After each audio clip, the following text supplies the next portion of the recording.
Recording in progress.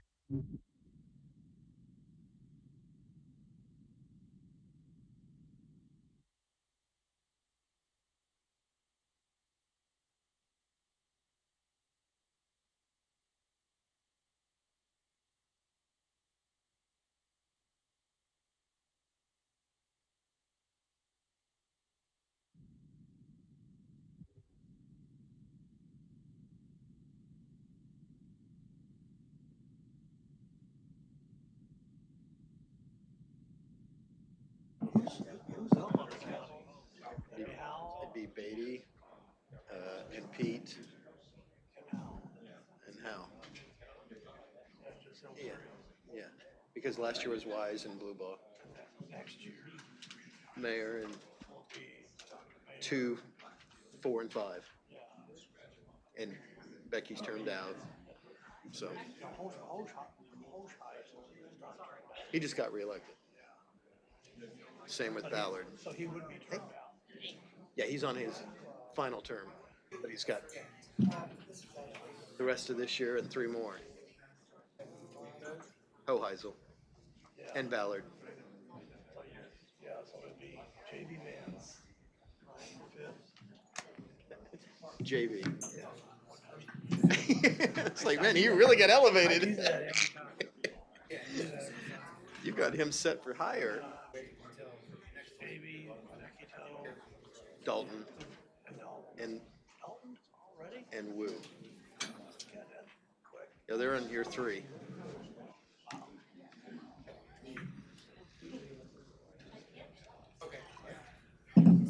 Time goes by when you're having fun.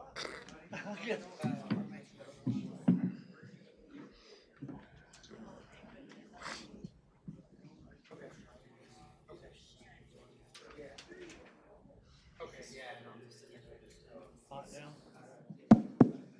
Yep. Plus my microphone's live. He asked if I was hot now, and I said, yeah, plus my microphone's live.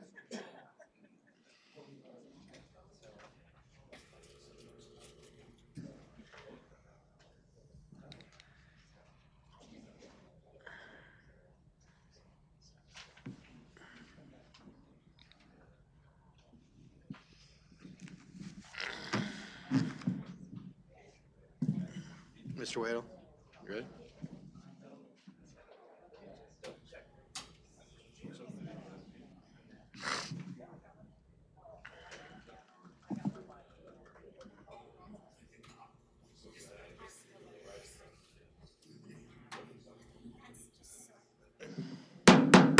Good afternoon. Welcome to the Thursday, January 29th Metropolitan Area Planning Commissioner. I am Chair Brian Fry. Commissioner Aldrich just reminded me that time flies when you're having fun, so let's have some fun. With that, we'll begin opening announcements.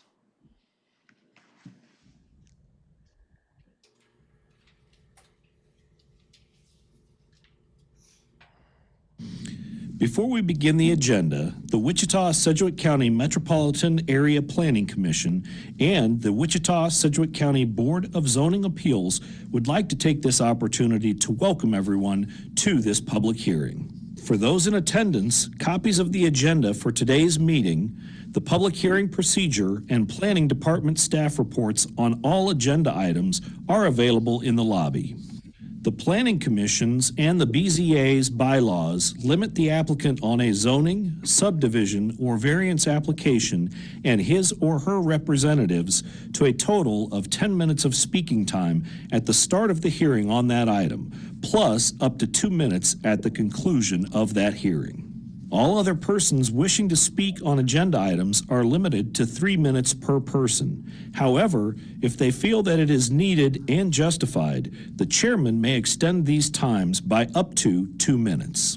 All speakers are requested to state his or her name and address for the record when beginning to speak.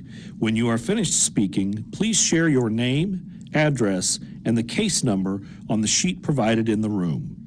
This will enable staff to notify you if there are any additional proceedings concerning that item. All speakers at the podium, Please remove your face mask before speaking into the microphone. Please note that all written and visual materials you present to the commission and the board will be retained by the secretary as part of the official record. If you are not speaking, but you wish to be notified about future proceedings on a particular case, please provide your contact information to the planning department.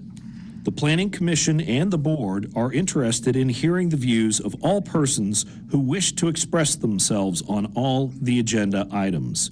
However, we ask that all speakers please be as courteous and concise as possible and avoid long repetitions of facts or opinions which have already been stated. For your information, the Wichita City Council has adopted a policy for all city zoning items. A copy of this policy is available from the planning staff. The City Council relies on a written record of the Planning Commission hearings and does not conduct its own additional public hearings on these items. The decision of the BZA is final. Any appeal of a decision of the BZA is to the district court. All right, our next item, 1.2, is a roll call of commission members present. Mr. Wadle? Yes, sir. Fry. Present. Mater. Here. McKay. Dool is absent. Bill Johnson is absent. Hi. We have one vacant seat. Klontz. Here. Warren. Here. Joe Johnson. Miles. Zimbelman. Aldridge. Here. Williams Bay. Sir, I show 11 members present and 3 absent, or 2 absent, 1 is vacant. Thank you, sir. Our next item is 1.3, which is the approval of the MAPC meeting minutes from January 15th. Those minutes are deferred till February 12th. Item 1.4 is determination of MAPC consent items. We will now go through the agenda to see which items we can hear on consent. Item 2.1, subdivision 2025-64. This was deferred from January 15th. A one-step final plat for the El Camino addition, North Arkansas Avenue and West 37th Street North. Are there any members from the commission who would like to hear this case? Seeing none, are there any members from the public who would like to hear this case? Seeing none, we'll move item 2.1 to consent. Pardon me. Item 2.2, subdivision 2025-71. This also was deferred from January 15th. A one-step final plat of the Ashbourne addition, roughly East 63rd Street South and South 127th Street East. Are there any members from the commission who would like to hear this case? Seeing none, are there any members from the public who would like to hear this case? I move for approval of 2.1, 2.2. We have a motion by Commissioner Joe Johnson with a second by Commissioner Cindy Miles. All in favor, say aye. Aye. All opposed, say nay. Motion passes unanimously.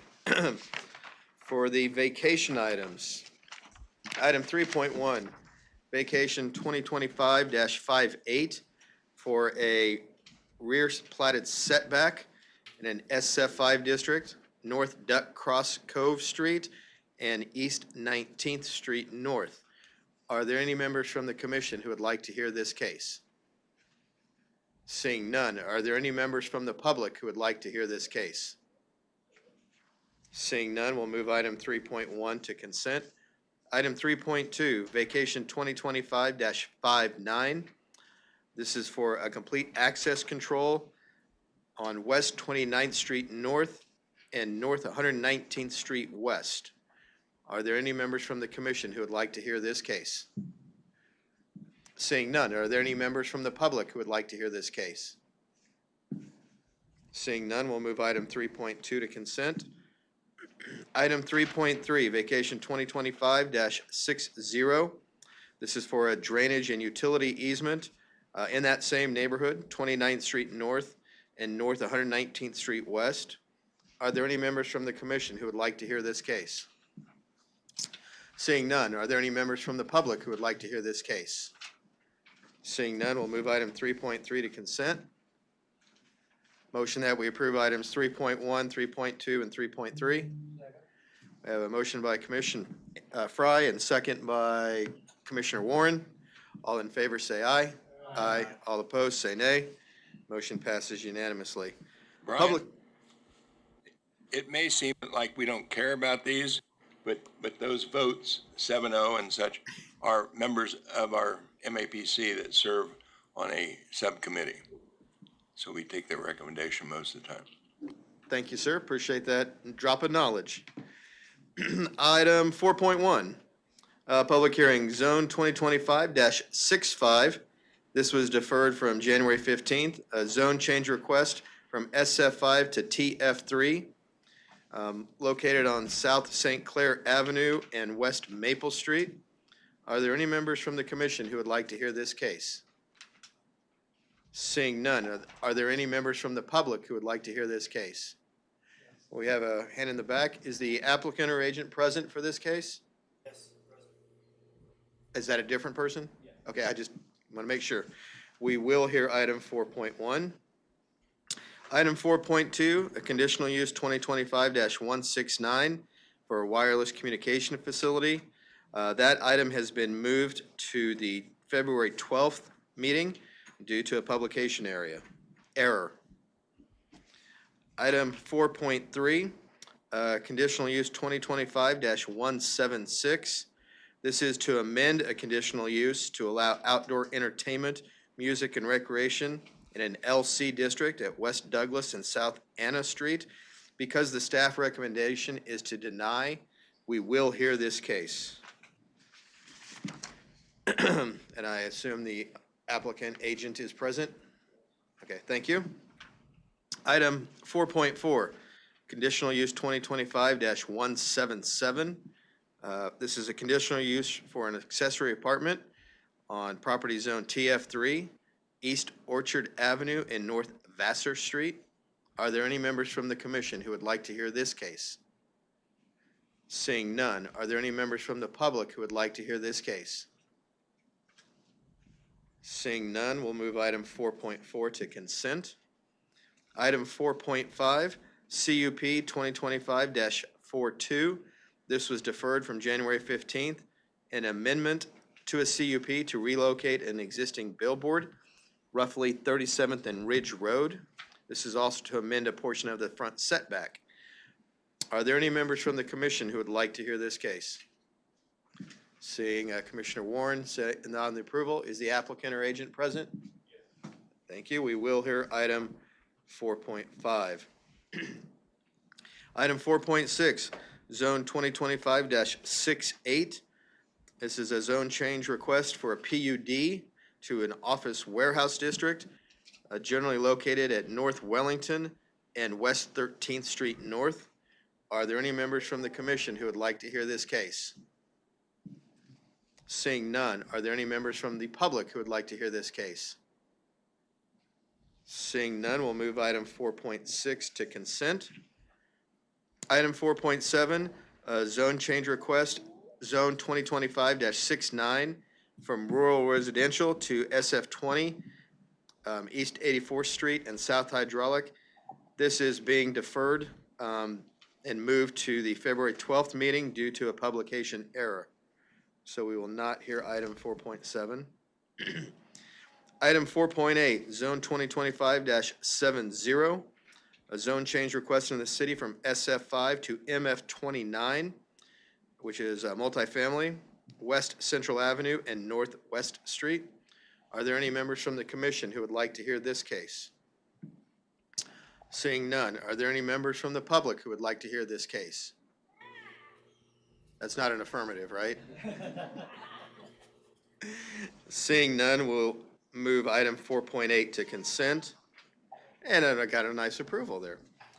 Item 4.9, zone 2025-71, zone change request in the city from SF5 to MF18.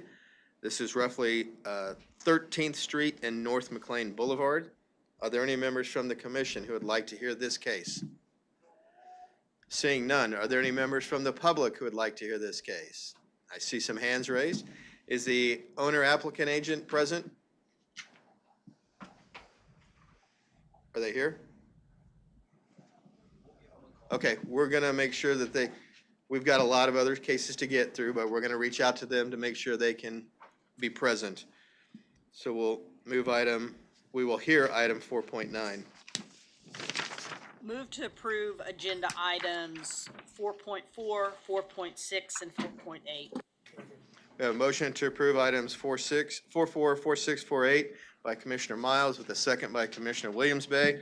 All in favor, say aye. Aye. All opposed, say nay. Motion passes unanimously. We will now recess to the Board of Zoning Appeals agenda. First item on that agenda is the approval of the prior BZA meeting minutes from December 18th.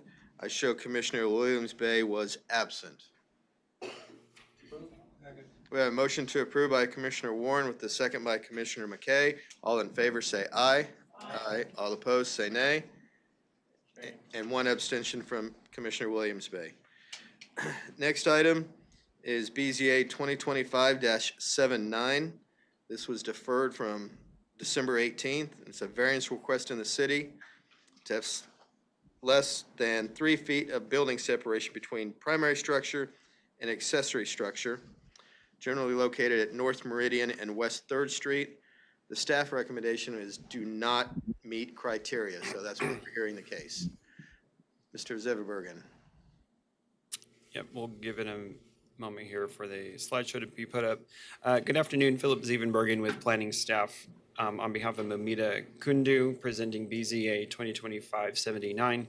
This case is coming back to the BZA from the December 12th meeting. As the chair mentioned, it was deferred from that meeting after a discussion during that meeting regarding possible options on how to possibly address or create other opportunities on this site, I should say.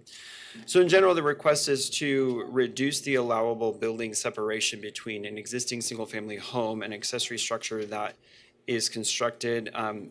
The accessory structure is less than 3 feet from the primary structure. Can we just go to the site photos, please? The aerial image does not show, so that's a really good picture. So the dwelling on the right is a single-family home, and then you have a detached garage that has a covered porch, and the porch is what is less than 3 feet away from the principal structure. At the December 12th meeting, the director of the Metropolitan Area Building and Construction Department provided comments to say that a building permit was pulled, but the building permit, when it was pulled, did not include, and the plans did not show, the covered deck. It wasn't until an inspector was on site that they noted that the covered deck was installed, and that is where we are today. There was a violation because of that, and they had to file the variance in order to do that because it does not meet building or fire code regarding the building separation, and our zoning code reflects that as well. So though they got a building permit, it was added after the building permit was made, and the building permit writers were not aware of the covered porch. At the December 18th meeting, it was discussed on if there was a possibility of connecting the two structures, and then all that would have to follow after that would be an administrative adjustment to one of the setbacks. In conversations with the applicant as well as the Metropolitan Area Building and Construction Department, the two structures cannot physically be combined. With the building codes and things like that, in order to join them physically, both of the foundations and the roof lines would have to be connected. Due to the foundation constraints associated with the age of the existing principal structure, the option does not appear to be feasible, and the applicant is also aware of that as well. I won't go into the full extent of the staff report today. Essentially, the board is presented with the option of whether or not the variance should be granted, or if it is not granted, the roof line would have to be modified and shortened in order to meet the standard of the zoning code, which is at least 3 feet. You can read the staff analysis on the criteria. That has not changed because nothing about the application has changed. The deferral was to give time to decide whether or not there was another option in order to bring the building and the roof extension into compliance. And really that only option was whether or not it could be constructed or connected, and that was determined to not be feasible. With that, I can stand for questions. Philip, just to be clear, the staff analysis did not agree on all 5 points, correct? That is correct. Okay. Any other questions for Philip? Yes, Commissioner Zimbelman. Even if we could find today some way this would work, is it still in violation of the fire code? I don't know how to answer that question. The fire code is something to where they would have to look to see if it was properly fire rated. Buildings can be closer than like the 3 or 5 feet, but there would have to be a particular fire rating of a wall. And I don't know what those standards are, and that would have to be something that they would have to come into compliance with. If it were to be approved, there would have to be a review on whether or not the fire rating between the buildings is sufficient. I see another question. No? Okay, we'll ask the applicant or agent to come forward. Is Mr. Quezada, did I say it correctly? Quezada, thank you. If there's anything you want to add since our last meeting, you have up to 10 minutes. Just give us your name and address for the record. My name is Jonathan Fuentes. I'm Arturo Quesada's son. I will be translating for him today. And so from the last meeting, I realized there was a misunderstanding. I don't know if I mentioned it, but he had said that he thought he was within the proper guidelines with it. But what I missed out was he was in the guidelines, but only with the post structure, like with the cedar post. He didn't realize it had to what's it called, be with the entire building. That's one thing I don't know if I mentioned last time. Also, sorry. What's it called? Also, we after last meeting, we were also discussing different like ways to move around it. One idea came up that we could probably switch out the material of the gable to more fire resistant material like cement fiber siding. See if, and so like we could, instead of having to reduce the size or having to connect, we could just swap out that and see if that could help us out. Also, sorry. Yeah, I think that's pretty much it. I was wondering if we could do that, or Was that idea discussed with staff at any point? yeah, it was Gunkin. We discussed it with I think it was Christina, and someone else. Sorry, I forgot who else was there, but we had discussed it that it could be one solution to said problem. I don't know if that could. Okay. Any other commissioners? Question? Seeing none. Thank you, sir. Now we'll open it up to any public comment. Is there anyone from the public that would like to comment on this case? Seeing none, we'll close the public portion and bring it back to the commission. Philip, did staff have any thoughts on that suggestion or their Well, again, idea? any materials would have to meet certain fire ratings. I don't know what the difference is with cement board. That would have to be worked through with MABCD on what approved materials there would be in order to meet the appropriate fire rating. Commissioner Mader. Without some real backup from code enforcement, I would hate to tie this to fire rating, because I believe if it's less than 10,000 feet, an unrated structure is acceptable. And it might even be as much as 12,000 now. So if this whole thing's under 10,000, I think fire rating, fire code doesn't really come into play. But all I kind of say is, through my experience, I think that without a code officer to really tell us. Hold on. The, Have feedback? Okay. it's like the BZA could approve it subject to adherence to fire code and not necessarily to fire rating. That way, if rating is required or not required, as long as it meets fire code.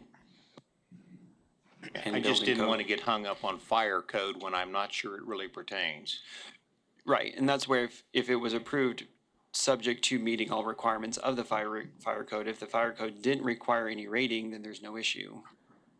Okay, Commissioner Williams Bay, then you.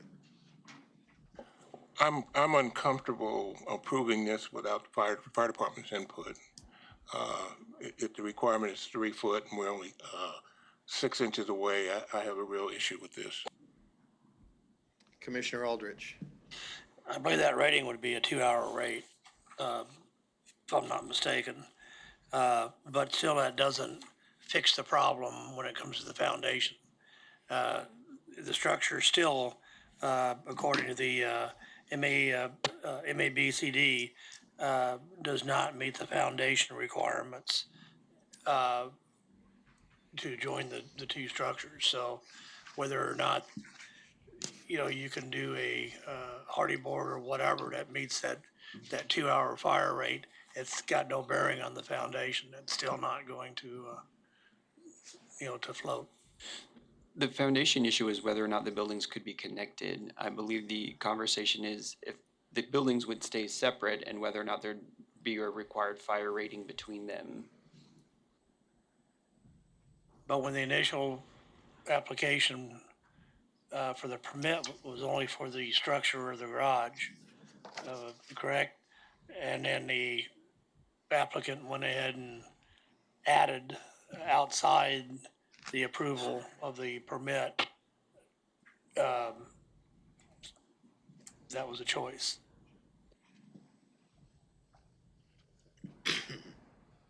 Any more discussion? Commissioner I, use your mic, please. Not hot?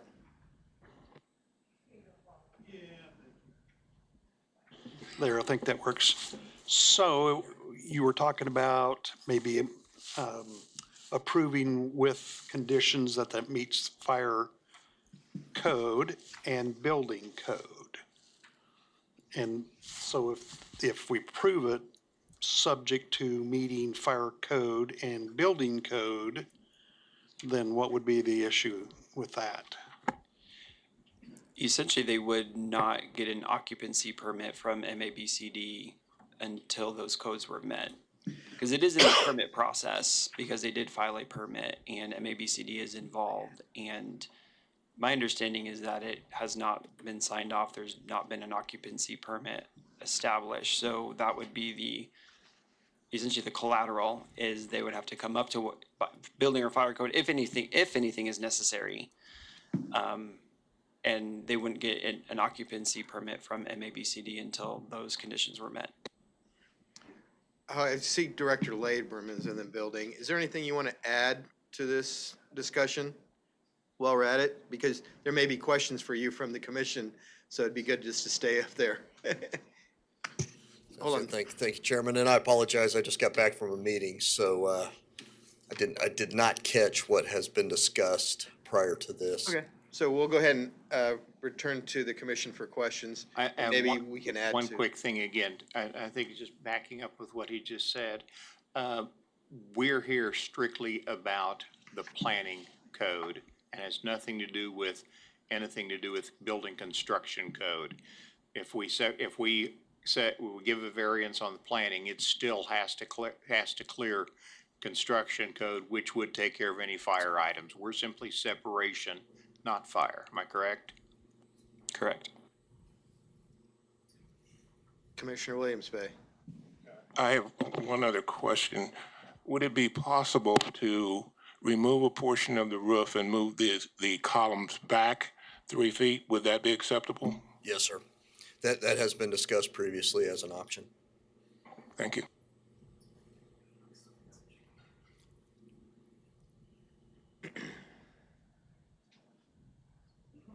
Okay, seeing no more discussion, is anyone willing to make a motion?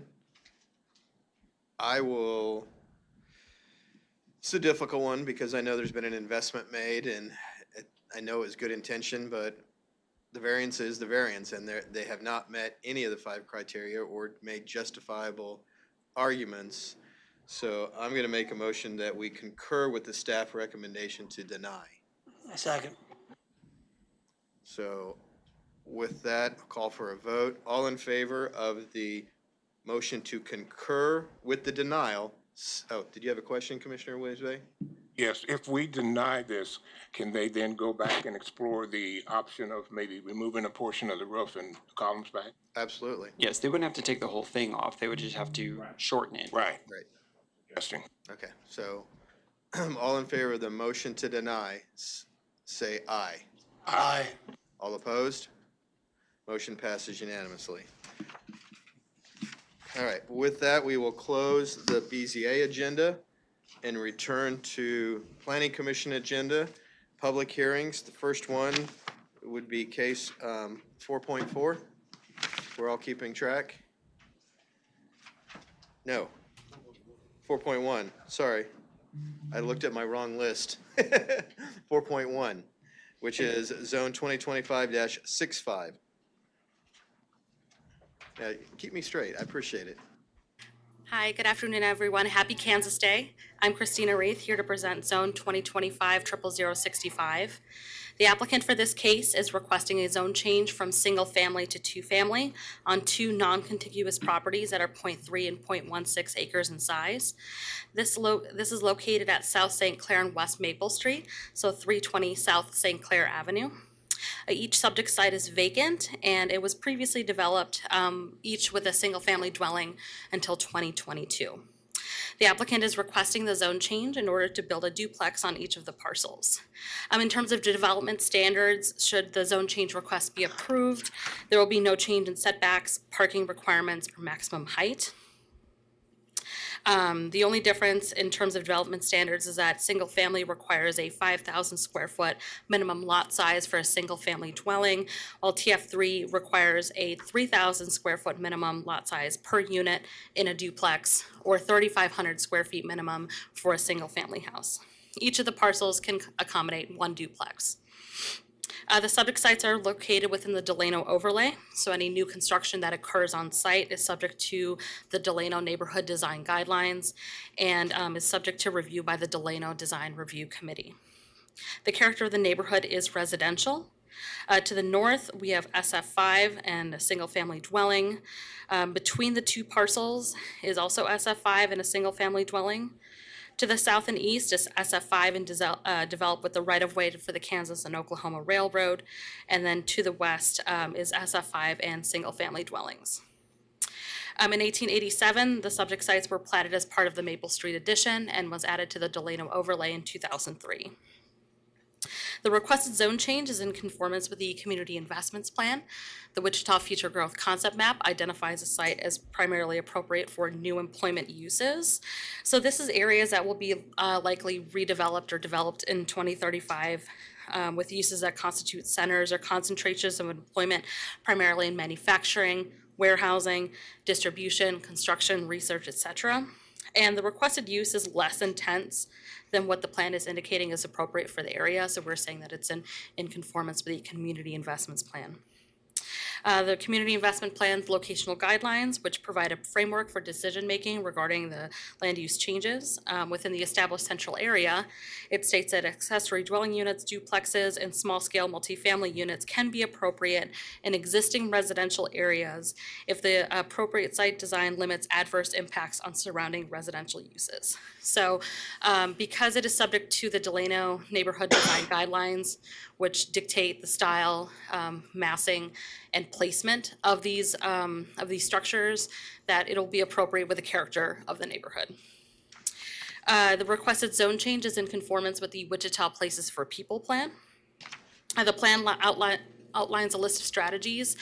Strategy number 5 is to provide a diversity of housing options to attract new residents and allow existing residents to remain in the established central area. And strategy 6 is to encourage infill and redevelopment that is contextual to the environment in which it is occurring. So we are saying that it's in conformance with the Wichita Places for People Plan. Planning staff is recommending approval of the zone change request based on the golden factors which are listed in your staff report. I did not receive any public comment on these items, and this went to the District Advisory Board on January 5th, and their recommendation was for approval. So with that, I will go to the site photos.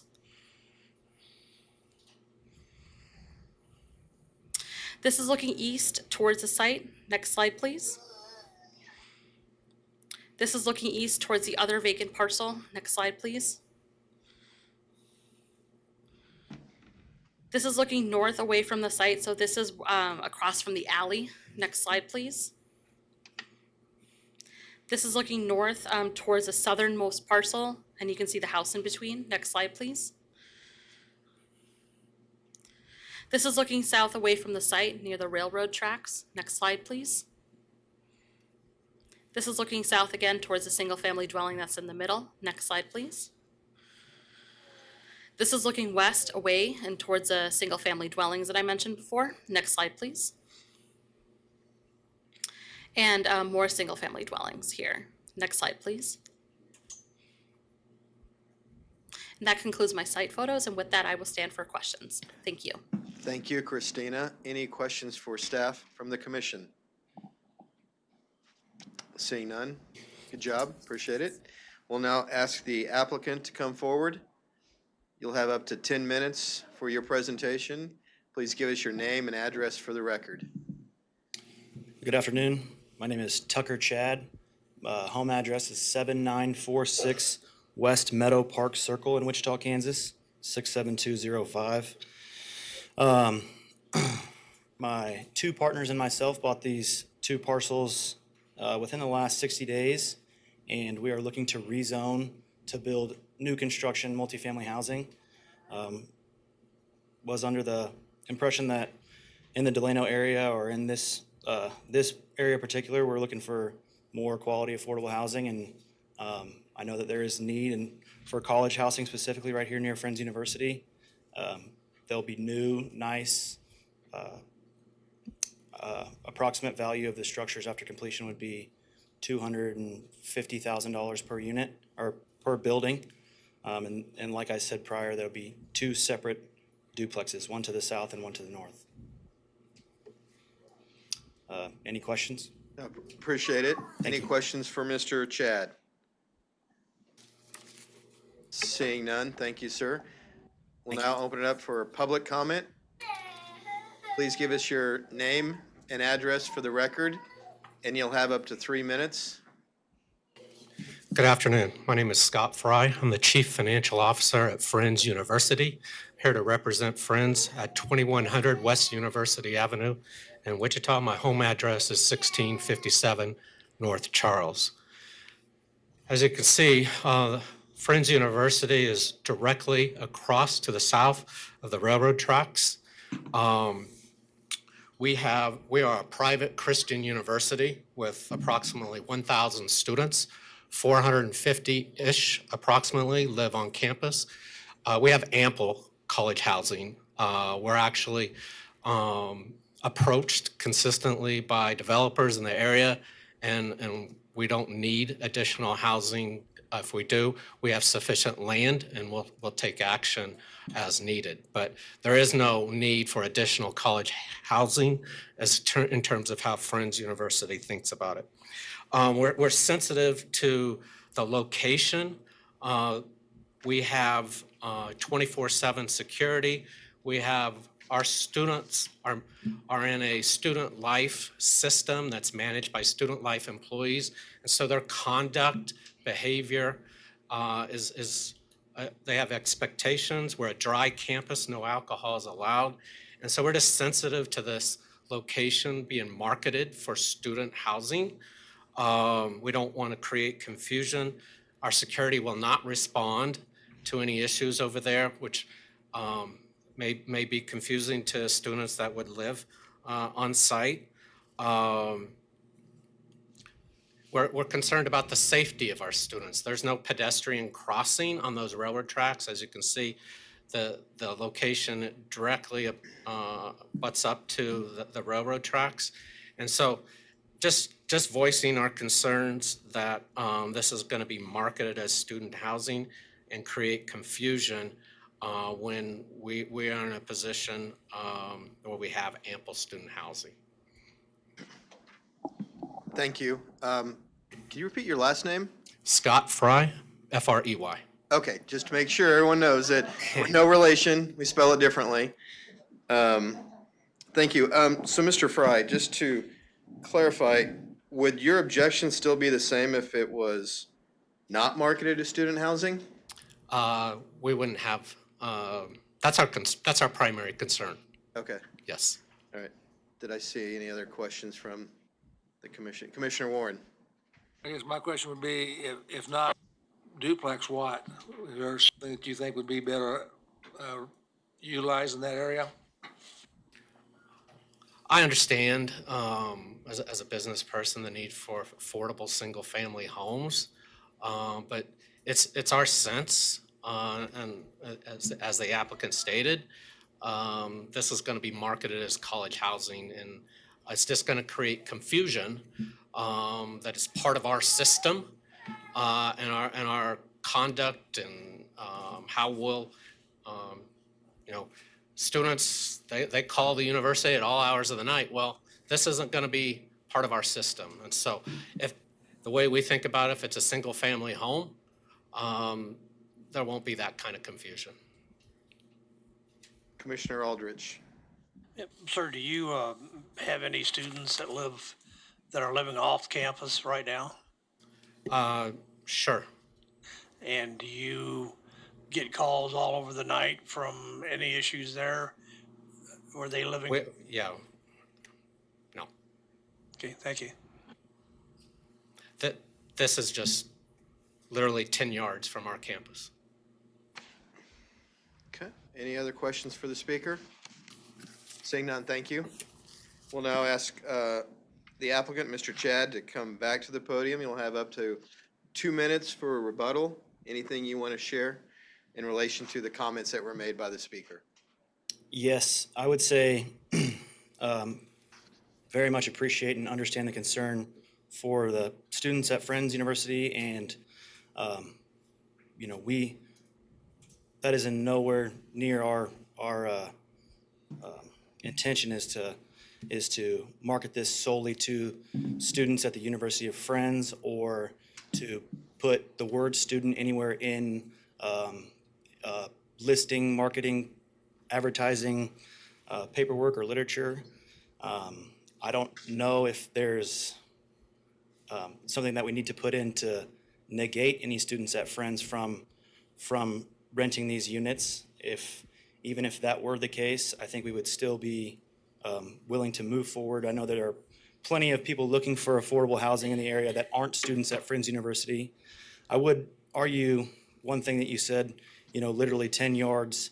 I don't think that's quite fair. Obviously, it's a home that's near your campus, but I know that there are homes in this area that are multifamily and others in the close proximity. It is close. I understand that, but I would say probably more like 100 yards from your, or 50 yards from your parking lot. But beside the point, we are not targeting students in the University of Friends for this as Friends housing or college housing in any way. So, any questions? No, thank you, sir. We have a question from Commissioner McKay. How many units you plan on putting there? So it's 2 separate duplexes. It would be One on each plot. 4 total units, or 4 total rentable units. Yep. Commissioner Williams Bay.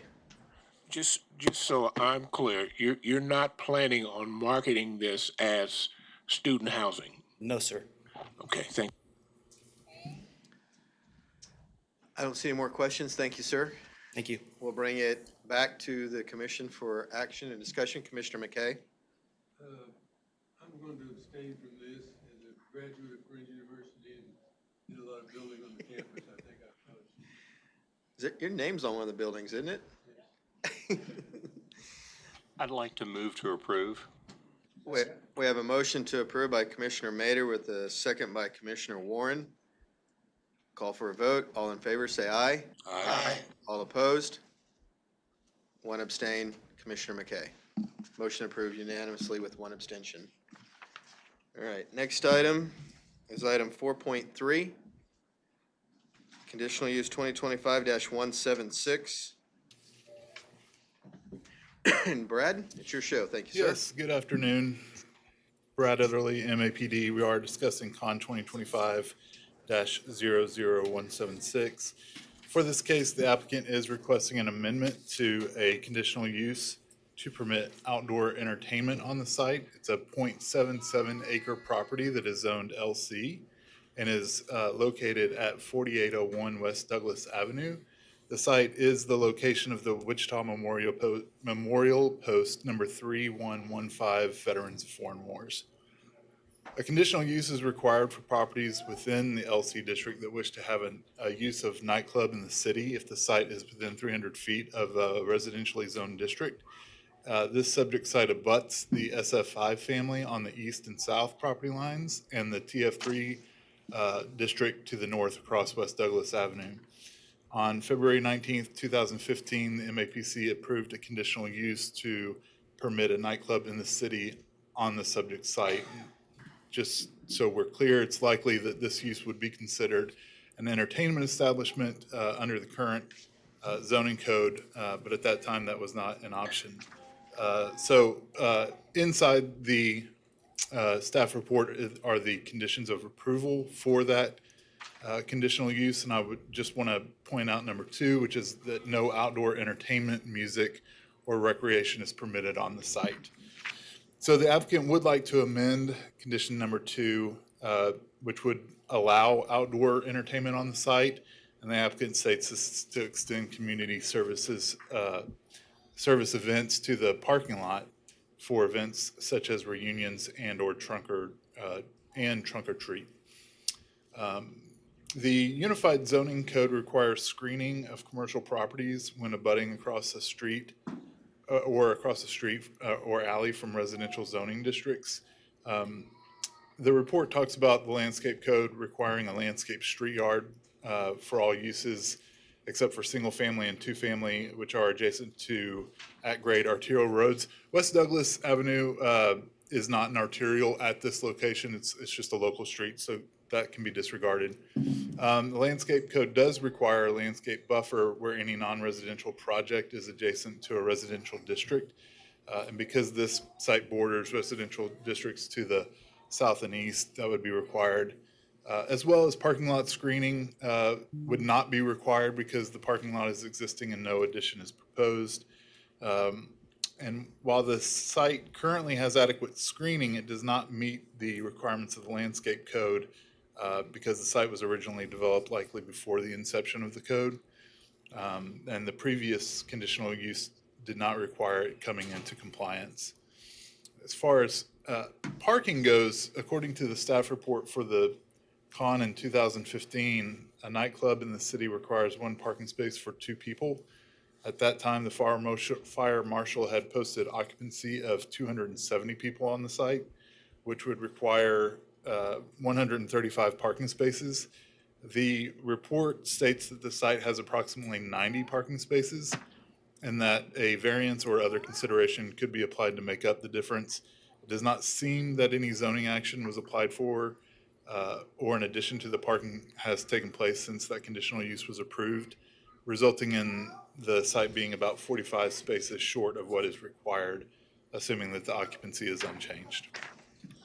As far as context, the zoning map, you can see property to the north is zoned TF3 and is developed with a single family dwelling. Properties to the east are zoned LC, limited commercial, and are developed with a duplex and an office building. Property to the south is zoned SF5 and is developed as a single family dwelling. And property to the west is zoned SF5 and is developed with a single family dwelling. The property was platted in 1962 as part of the West Breeze Second Edition. And in 1960, a zone change request from LC Light Commercial to C Commercial was denied. In 2015, the conditional use is asked being amended today was approved to permit the nightclub in the city within 300 feet of residentially zoned property. The subject site does have access to South Anna Street and West Douglas Avenue, which are both local streets. The site is served by a platted alley to the west. All municipal services are in place, and Wichita Transit does not serve the site, with the closest stop about 4/10 of a mile to the southwest. As far as policies and plans, if we can go to the future growth map, the proposed application is not in conformance with the future growth map. It identifies the site as being appropriate for residential, which is described as areas that reflect the full diversity of residential development densities and types typically found in a large urban municipality. The subject site has an established commercial use. However, permitting outdoor entertainment to the mostly residential area could be detrimental to those properties. And as far as locational guidelines go, under the heading Land Use Compatibility, Guideline 1A states that higher intensity development should be discouraged from locating in areas of existing lower intensity development, particularly established low density residential areas. So again, allowing outdoor entertainment on the property in such close proximity to other low density residential uses would not be in conformance with these guidelines. The requested conditional use is in partial conformance with the Wichita Places for People plan, where strategy number 3 sets out to improve the economic feasibility of commercial uses and the markets necessary to support them. Strategy 6 also encourages infill and redevelopment that is contextual to the environment in which it is occurring. So the subject site does have the existing use of the nightclub, but staff believes that adding outdoor entertainment could be detrimental and would not be contextual to the existing residential environment. If we can go to the site pics. If you want to go back, we can take a look at the site plan real quick. So you can see the building, and then there's a patio south of it, and I believe that is where they are kind of talking about kind of extending into. It's a kind of a fenced in. We can see that in some of the pictures. So if we can go to the site pics.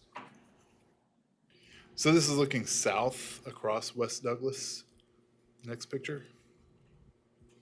This is looking west into the site from Anna, the parking lot. You can see some of that fenced in portion back there. Next picture. This is also looking west into the site, more towards the actual building. Next picture. This is looking north across West Douglas away from the site. Next picture.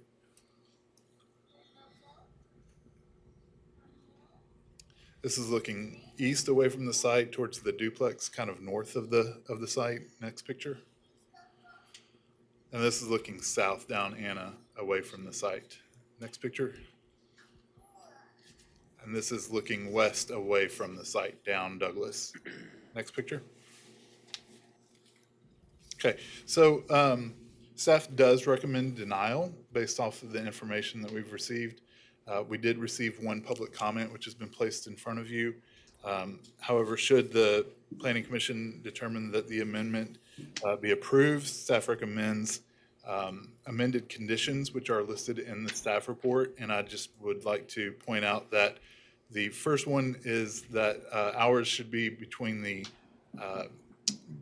12 o'clock p.m. and 9 o'clock p.m. Sunday through Thursday, and 12 p.m.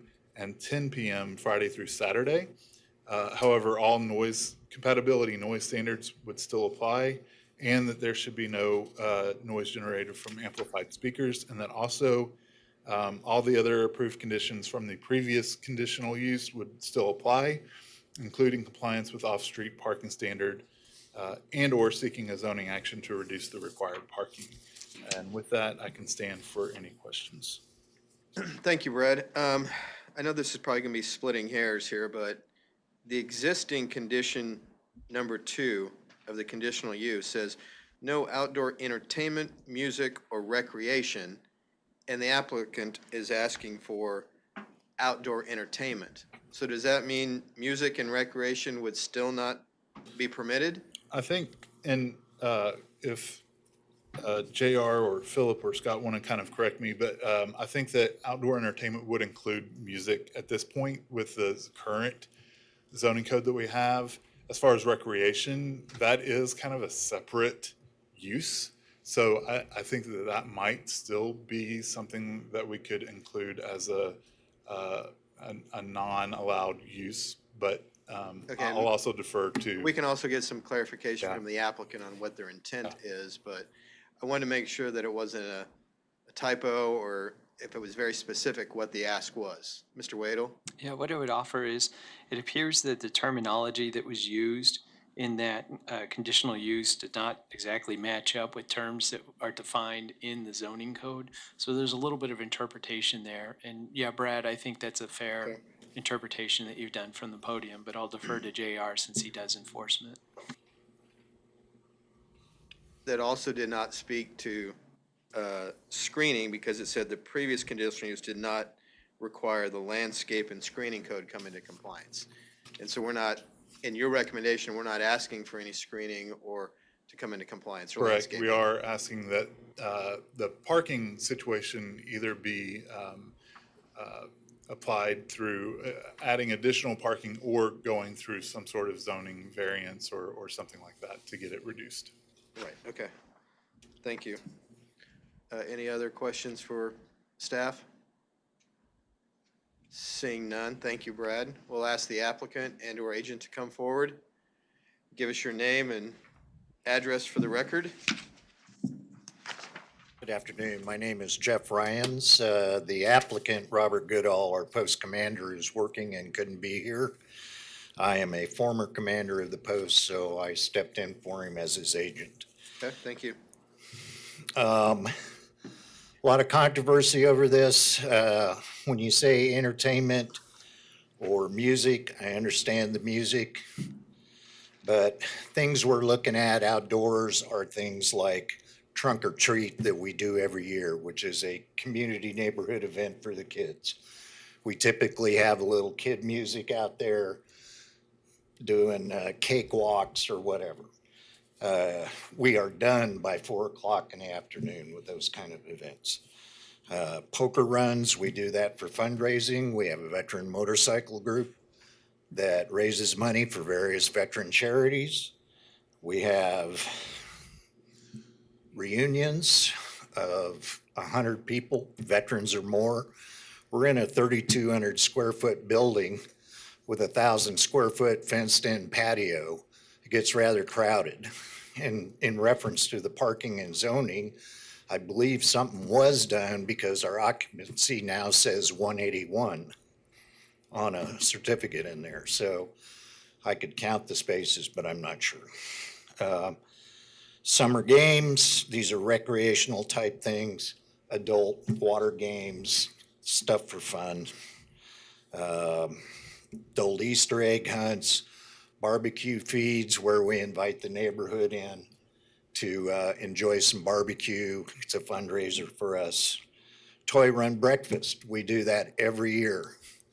And one of the largest breakfasts in town. So the motorcyclists coming in to go to the toy run can enjoy a breakfast. All those proceeds are donated directly back to the toy run Marine Toys for Tot Foundation. So those are just some of the things. We do have cornhole tournaments out there as well. So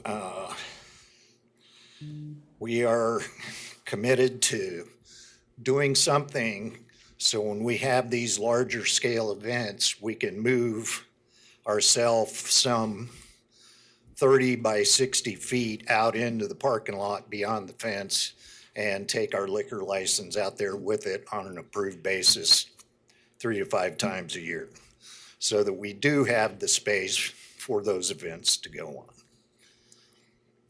That's all I have. Thank you, sir. Stand for questions. Commissioner Aldridge? Yes, sir. I know you're doing a lot of good things as far as, for the community and stuff. I get that. But you're also saying what you're doing right now is that you are conducting entertainment, music, recreational on the site outdoors, correct? We have not had any bands outside. I'm not saying bands, but there's Well, just, other, we have tried to do these things recreationally, yeah. yeah, so my point is that doing that, is that technically you're in violation of your current conditional use back in 2015. So you could be putting that in jeopardy. I understand. We knew we had the indoor entertainment license, but we took entertainment to mean bands, not doing a trunk or treat with a little public speaking or music going on for 4 hours. You know, our misunderstanding or whatever. We're not trying to negate we may have broken rules. Well, I get that, but, you know, you still got your neighbors you gotta be concerned with too on that, so. And I've been by there several times when you've had events going on out there in the past, so. But, you know, I thank you for the work that you're doing, but you still gotta be within certain Understand. guidelines. And if we could do something alternatively to still be out there, if we don't have amplified music and we're still able to extend the occupancy outside so we can perform these events, we're more than willing to comply with whatever the city wants us to do. Well, the occupancy is set by the fire. Yes. And I believe that's at 181 right now, and that was changed when we had the parking lot re-slurried about 5 years ago. And they came in and designated it 181, and then we restriped based on that. Thank you. Thank you. You have 90 spaces now? I'd have to count them. I can probably get I them think off that's what the this. staff report says, or the 2015 report states it. Commissioner Williams Bay. Yes, sir. Have you had any complaints from many of the neighbors at any of the events you had before? Never. Okay. Matter of fact, Trunk or Treat, Starkey's is right across the street from us, and their residents come over for Trunk or Treat. They come visit us every Christmas with the residents with these hand-drawn Christmas cards for veterans, and it's great. But never heard another complaint. Nobody's ever buzzed our door and say, knock it off. So, Mr. Bruns, when you have trunk or treat or planned reunions, so forth, where would the parking go? If you're using the parking lot for that? We're taking off You can use the cursor on the computer. off this back patio fence right here. Uh-huh. It runs all along here. We come out 30 feet and we basically lose 5 parking spaces right here. And we have parking all the way around the building. Okay. Other than that. So when we you have these basically events- lose 5 spaces. Okay. I see no more questions from the commission. There may be public comment, so stand by. Thank you, sir. We'll now open it up to public comment. Is there anyone in the audience that would like to comment on this case? Seeing none, we will bring it back to the commission for discussion. So, yes, Commissioner McKay.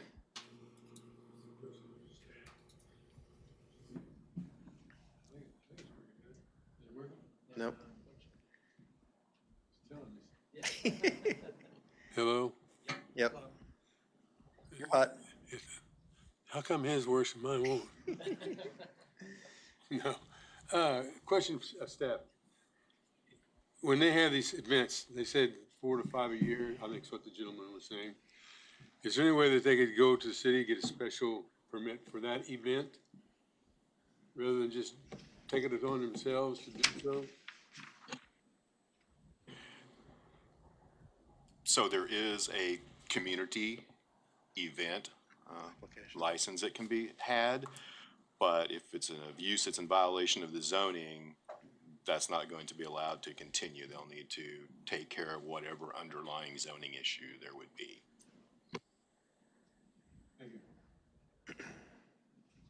Commissioner Warren. When we get into talking about outdoor entertainment, what comes to mind is going to be bands and loud things and what we're dealing with here are something that's very much neighborhood appropriate. I'm not sure exactly what areas I would have to say that they agree to, but if we did the alternative option that was given here, has the applicant been aware of that when they go with those? I discussed the staff report with him. I guess you could ask him a direct question to see if he's in agreement with but I made him aware of these two conditions for him to review. That's close enough for me, thank you. So I'm a little bit curious because I perceive this as I see neighborhood churches around all the time that do these same types of activities outdoors in the midst of neighborhoods. And there doesn't appear to be an event center where they're renting it out to a number of different people to have weddings or wild parties or anything like that. And I'm wondering if we were to allow something like that, is there any kind of additional conditions that if we were to approve this, that it would be approved subject to it's only their events and it's not any type of You lost your hot mic.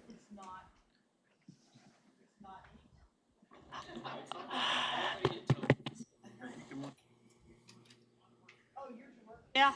There we go. And it's not any type of event that is being rented out to outside entities.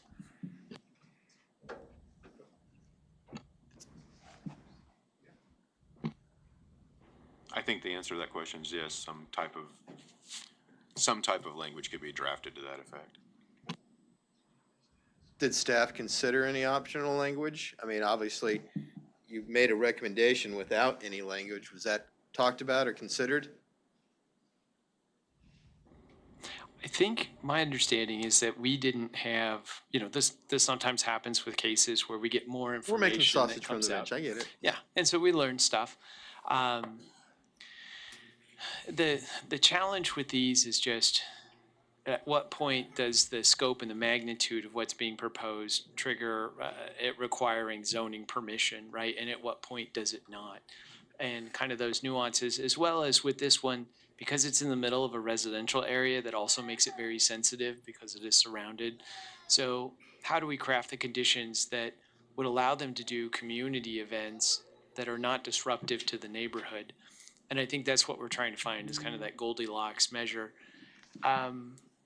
It can be a little bit tricky to try and figure that out on the fly. So one thing I would like to mention is that I don't know if it would work for the applicant, but a deferral to the next MAPC meeting could provide us with additional time to work to see if we can craft up some options that maybe would be helpful for the MAPC to consider.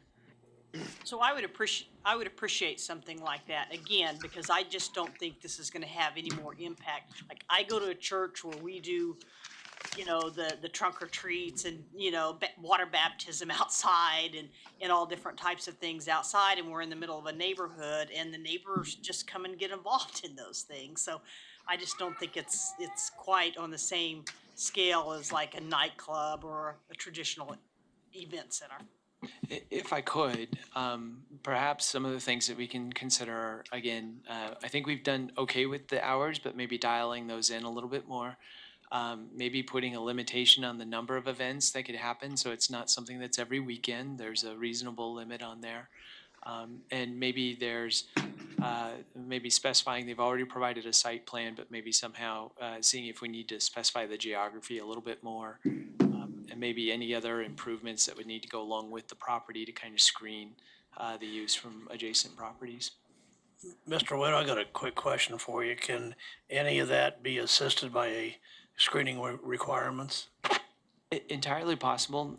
That's one thing that we can look at in terms of providing you all with an option and the applicant to consider as well, is maybe some language. I would envision that it probably wouldn't be the whole property, but maybe just from, well, looks like we've got some thoughts on that right away, actually. Well, yeah, Brad Etherly, MAPD. I do want to let you know that There is a screening fence, at least on the south property line, I believe.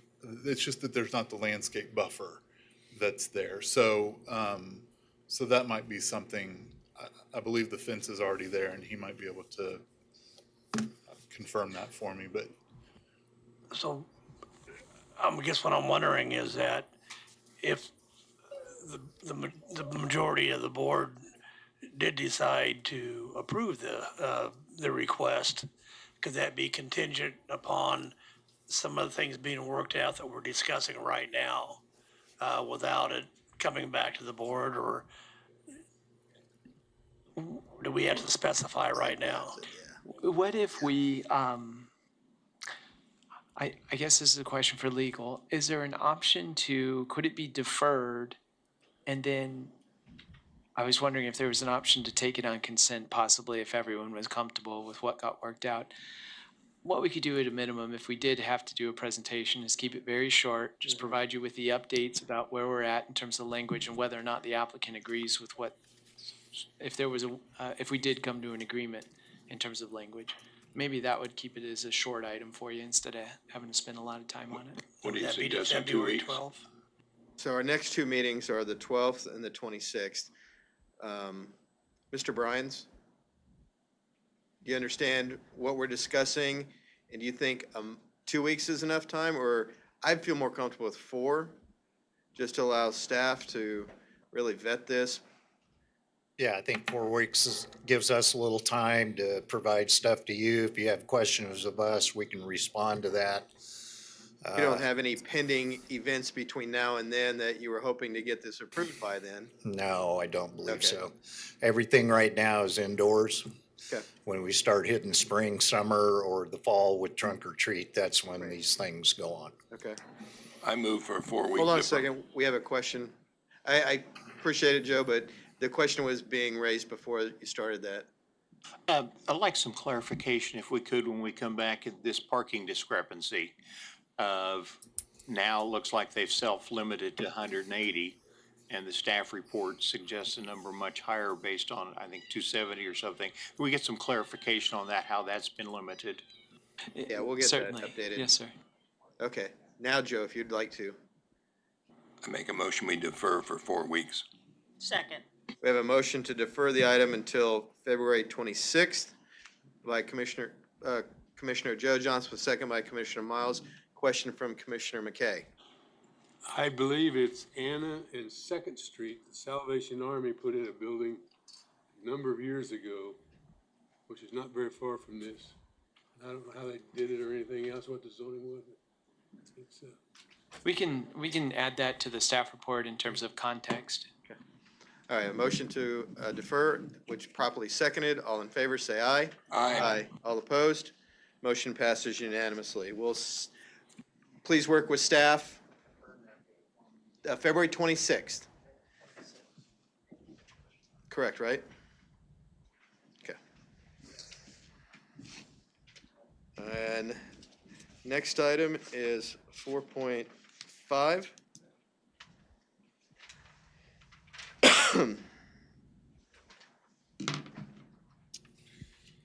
yes, once again, Brad Etherly, MAPD. We are discussing case CUP 2025-00042.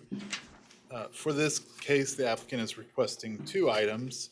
One is an amendment to the Northridge Plaza CUP DP 250 to permit an off-site billboard sign on parcel 8.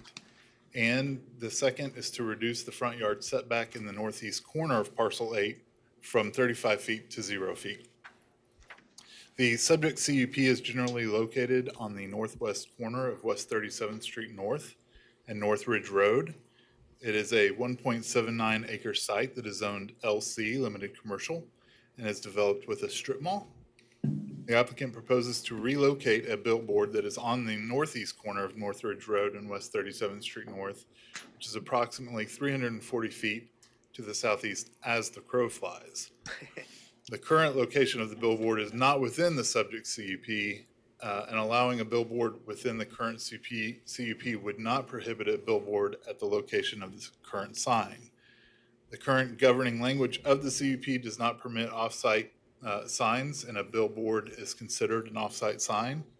The proposed billboard is intended to provide advertisements and messages toward both directions of travel along the roadway.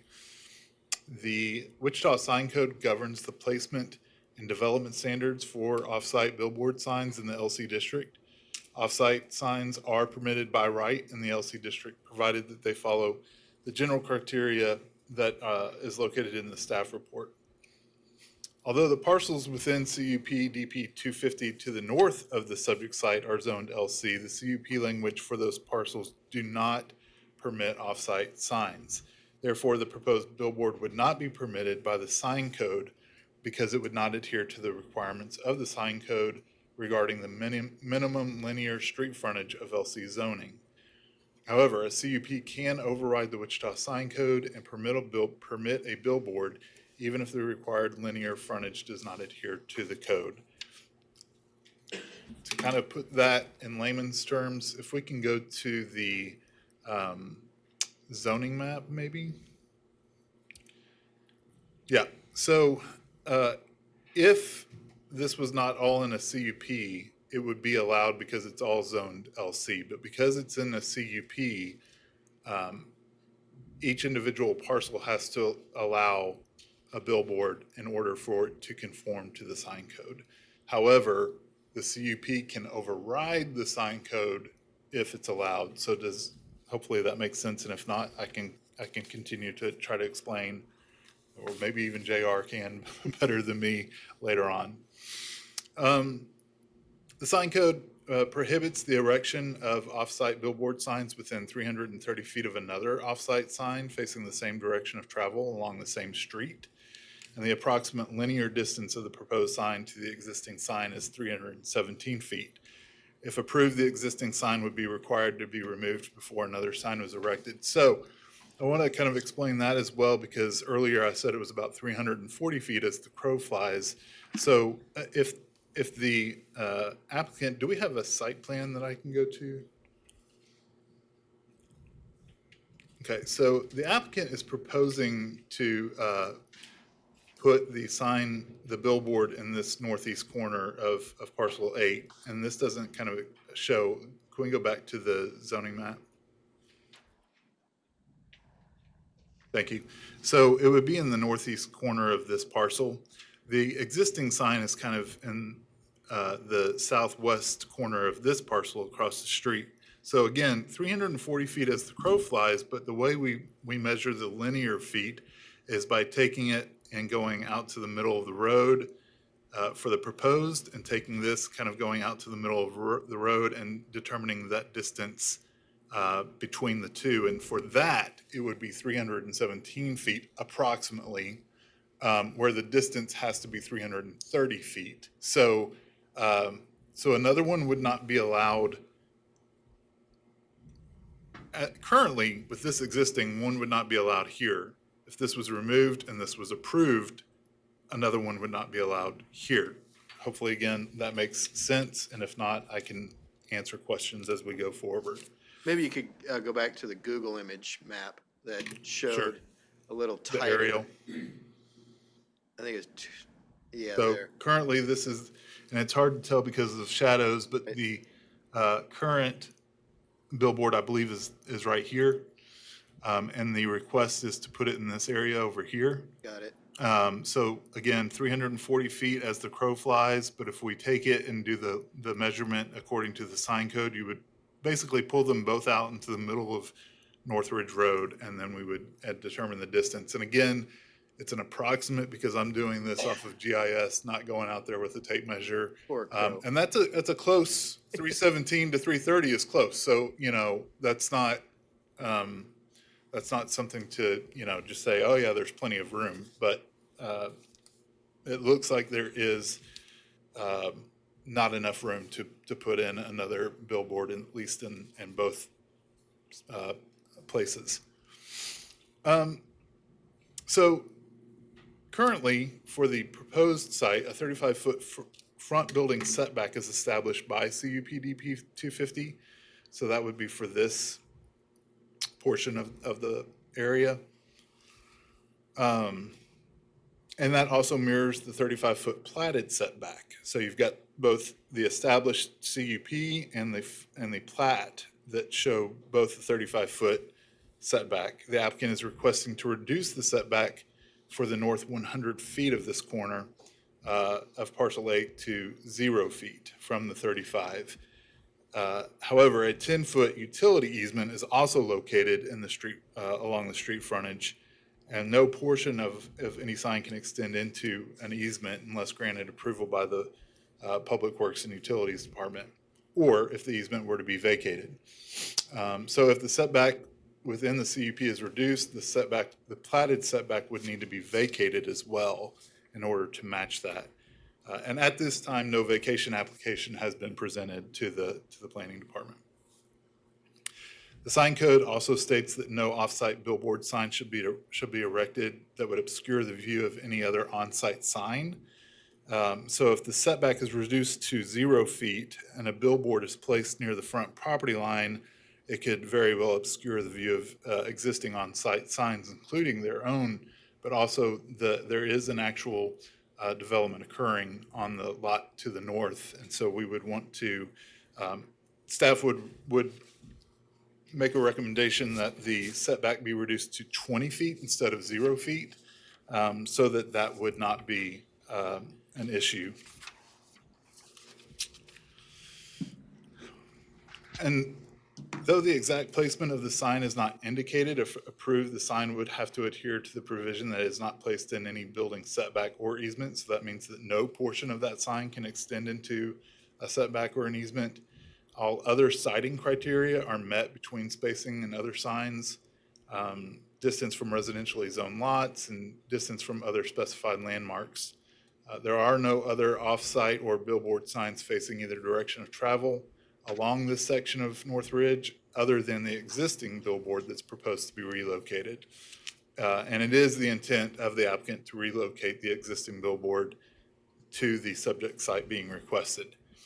The sign code states that no off-site billboard shall be erected closer than 300 feet from a platted and residentially zoned lot. The closest such property is approximately 530 feet to the east.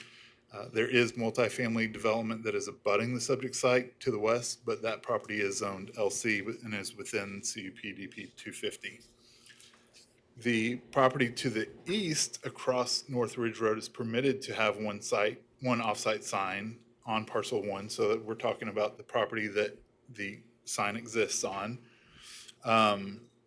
According to that language for their CUP, given the commercial context along North Ridge Road and that the sign would otherwise meet the distance requirements from the residentially zoned property, staff does not anticipate the placement of an off-site billboard to have significant detrimental effects in the area, provided that it meets all the requirements set forth in the sign code. If we can go to the zoning map again, just to give the context of the area, the property to the north is zoned LC and is within CUP DP 250. It's currently being developed as a restaurant. Property to the west is zoned LC, is within DP 250 and is developed with multifamily dwellings. Property to the south across West 37th Street North is zoned LC, is within DP 242 and is developed with a restaurant. Properties to the east across North Ridge Road are zoned LC, are within DP 337, with one lot developed as a surface parking lot and another lot undeveloped other than the existing billboard on the southwest corner. As far as case history goes, on June 3rd, 2002, the property was platted as part of the North Ridge Plaza addition. On April 13th, 2000, the property was annexed into the city of Wichita. In 2001, the North Ridge Plaza CUP DP 250 was established. In 2024, an adjustment was approved allowing a monument-type sign on parcel 8, which is the parcel in question, with maximum height of 25 feet, and other adjustments to other parcels in the CUP have occurred as well. The site has access to North Ridge Road, which is a paved two-way arterial street with no sidewalks, and the site is currently served by municipal water and sewer, and Wichita Transit does not provide service at this location. As far as plans and policies, the CUP amendment is in conformance with the future growth map, which identifies the site as appropriate for residential and employment mix. And that is defined as areas of land that likely will be developed with uses predominantly of a mixed nature, if we can go to the future growth map.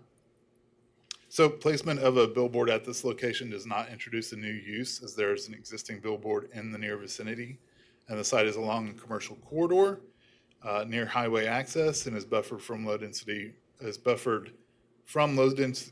residential uses by other commercial and multifamily uses.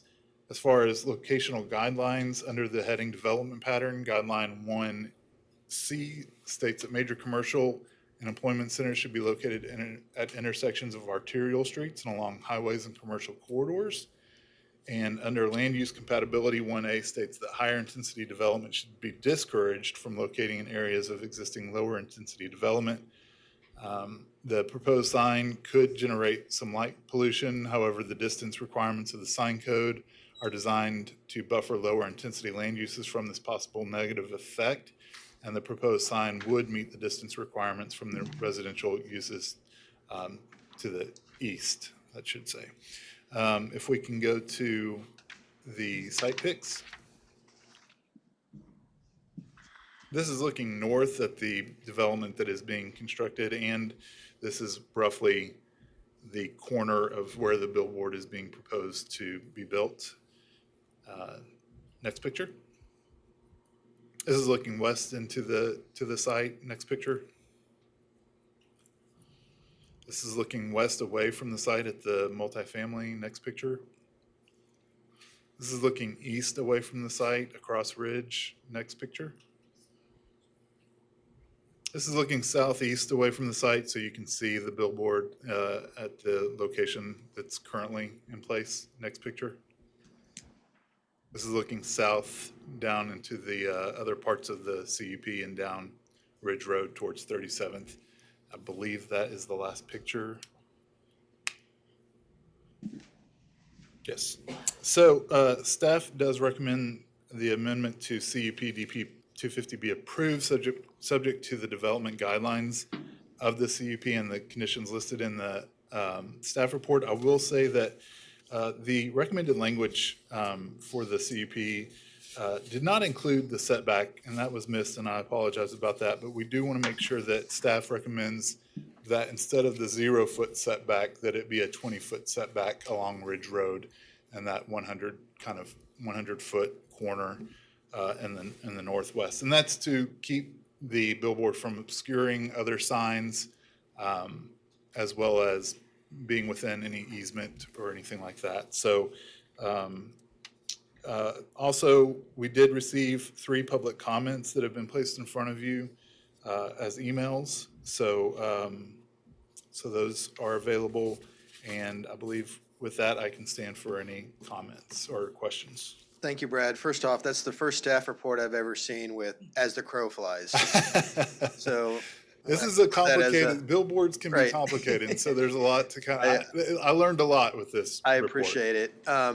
The 3 protest letters that we received, if I'm reading this correctly, it looks like property owners to the east, to the south, and to the northwest. Correct. Apparently, the property owner that actually owns the property the billboard is on now does not want any billboards along Ridge at all. The Wendy's, the owner or proprietor of the Wendy's to the south, had issues, and then as well as the developers of the multifamily units to the northwest. And there's currently no sidewalk on the west arterial Ridge Road north of 37th, correct? That is correct. Okay. Commissioner Aldrich. Yeah, Brett, also I'd like to say I haven't heard "as a crow fly" terminology for a straight line in decades. Thanks for recycling that. No problem. But my question has got to, for a clarification, that if this is approved, the amendment is approved, that the existing billboard now would have to come down, correct? Correct. So it is believed that as it currently stands, they would be too close to each other in order to be approved per the sign code. So we would require that the existing billboard be removed first prior to the, prior to it being relocated to where they are proposing it. Okay, thank you. Hold on, there's nothing, to be clear, the existing billboard doesn't have to come out. Are you saying that if this is approved, they would have to come out? It would, based off the sign code, because of the distance requirements. So the 330 That's if we foot- approved this. Yes. Now, the intent is for it to be removed.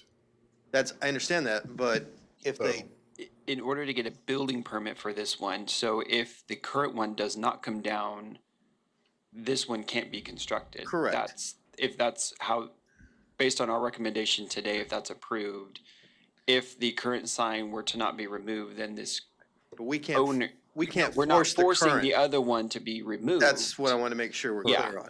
What we're saying is, they're saying they want to relocate it, so we require that distance requirement to remain, so therefore they have to take the other one down in order to Right, move and it I get across the that street. it's the sign owner, but they have a lease on this property. So if they want to take it down, they can, since Yes. it's their sign. Yes. But could if they took it down, never mind, I'm not going to get into ifs and whats, candy and nuts. Well, that's what my assumption was, that the applicant is the current owner of the sign. Yes. I will defer to We the can wait applicant till or we hear agent from on the that. applicant, Okay. so. Any more questions for Brad? Yes, Tony. Commissioner Zimmelman, sorry. I'm not sure it's for Brad, but it looks to me like what you're telling us is, even if we go ahead and approve this, you're just giving them the permission to do it. All of these other people that are involved in this sign have to work it out. Is that what it boils down to? Yes, essentially where you would give the opportunity for a sign to be placed, but it would have to follow all the other rules of the sign code, which means the existing billboard is too close and would have to be removed to then free up that spacing to put the sign here. Which essentially is what you just said, if they would have to work it out. Right. After that, yeah. Okay, thank you, Brad. We'll now ask the applicant and/or agent to come forward. You'll have 10 minutes or less, or I should say up to 10 minutes. And please give us your name and address for the record. Good afternoon, Phil Meyer with Boffman Company, 315 Ellis, agent for the applicant. With me here today from Lamar Advertising is Adrian Sanders and Austin Martin, who are available to answer questions if you have questions for them. I have got 3 photographs, aerials that Adrian has put together. The planning commission's okay. I'm gonna pass this out to you because I think that will. Staff will. I was just gonna hand them to Joe and go, take one and pass to your left. Thank you, Philip. So this is complicated. Shouldn't be complicated, but the sign code has always been complicated in my mind, and I'm no expert on the sign code, but I got a little bit of understanding of it. I am going to ask you today to approve this application to allow the billboard at this location. I am going to ask under staff recommendations that we eliminate requirement number 3. And requirement number 3 says that we go get the landowner of this billboard right here to sign a covenant stating that he's going to remove that billboard. And I'm just going to tell you straight, because you got a complaint letter from him, I'll never get that. I will never get that signature from him. So it's not a fair requirement, but at the same time, it's not necessary. And I'm going to spend a minute and try to tell you why I think it's not necessary. So Lamar Advertising owns this billboard that's sitting on the northeast corner of 37th and Ridge. They have a lease to have it on that land. They own the billboard and the material. The owner of this lot, who is the developer of Estancia, is not renewing their lease, which he told you in his letter to the Planning Commission. So they're going to tear this billboard down. They're asking to put this billboard over here at this location. With your approval to add it into the CUP on parcel 8, we'll be allowed to do that. Now, to make sure that there's not two billboards here and this one stay in place, they own this billboard. They're going to take it down and take the material with it. And they have the right to do that with the lease. And this is what is complicated, and I thought Brad did a good job of explaining it. I'm going to do it again. If you go from this sign to where we are proposing this sign to be 317 feet. So if this one doesn't come down, you can't put this one up. And if we put this new one up, you can't put the old one back at the same location. So it's going to solve itself. We're going to have a sign one side or the other, but we can't have both. If you went from the edge of the property here, property line here, to the north line of this, I've got that distance to be 325 feet. So you can't even monkey around spreading the signs out a little bit and be able to fit them in there at that location. We are looking to reduce the building setback. I did agree with Brad that we were going to we asked for 0, and he said, hey, we need to put it on the easement. I thought the easement was 10 foot, not 20. I heard you say 20, 10 foot. I would like to, we might be able to live with 20. I got to look at that some more. Lamar may be fine with that. I'd like it to be set at the easement, the existing easement location. And maybe some of these pictures that we're going to talk through will help ease your concern with that. So I'm going to start with this one. So I have 3 letters of adjacent neighbors that are concerned about this. The second letter was from Wendy's, and they were afraid we were going to block their sign. And what this little exhibit shows you, and it's important to read the box down at bottom, from the sign we are proposing to put at this location to the sign at Wendy's is over 500 feet away. And 300 foot's your normal number to see a sign, but let's just say 500 feet. When you're driving down a road, you have 500 feet to view and recognize that sign. And it would be unobstructed at that point because it's to our right. It's right next to us as we're driving down there.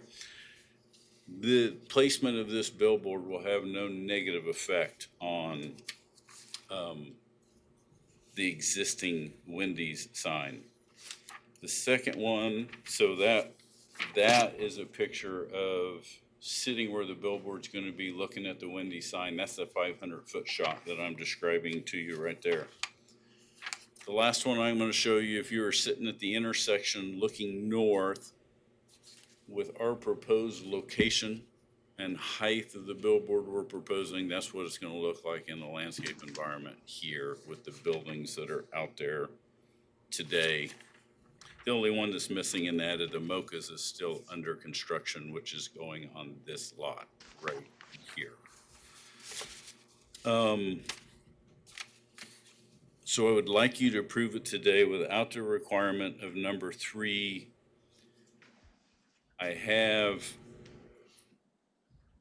So the biggest one that I had a concern about when I read those 3 letters was Wendy's. And after we reviewed this morning and looked at what I just explained to you, I don't think we're having any negative effect on Wendy's.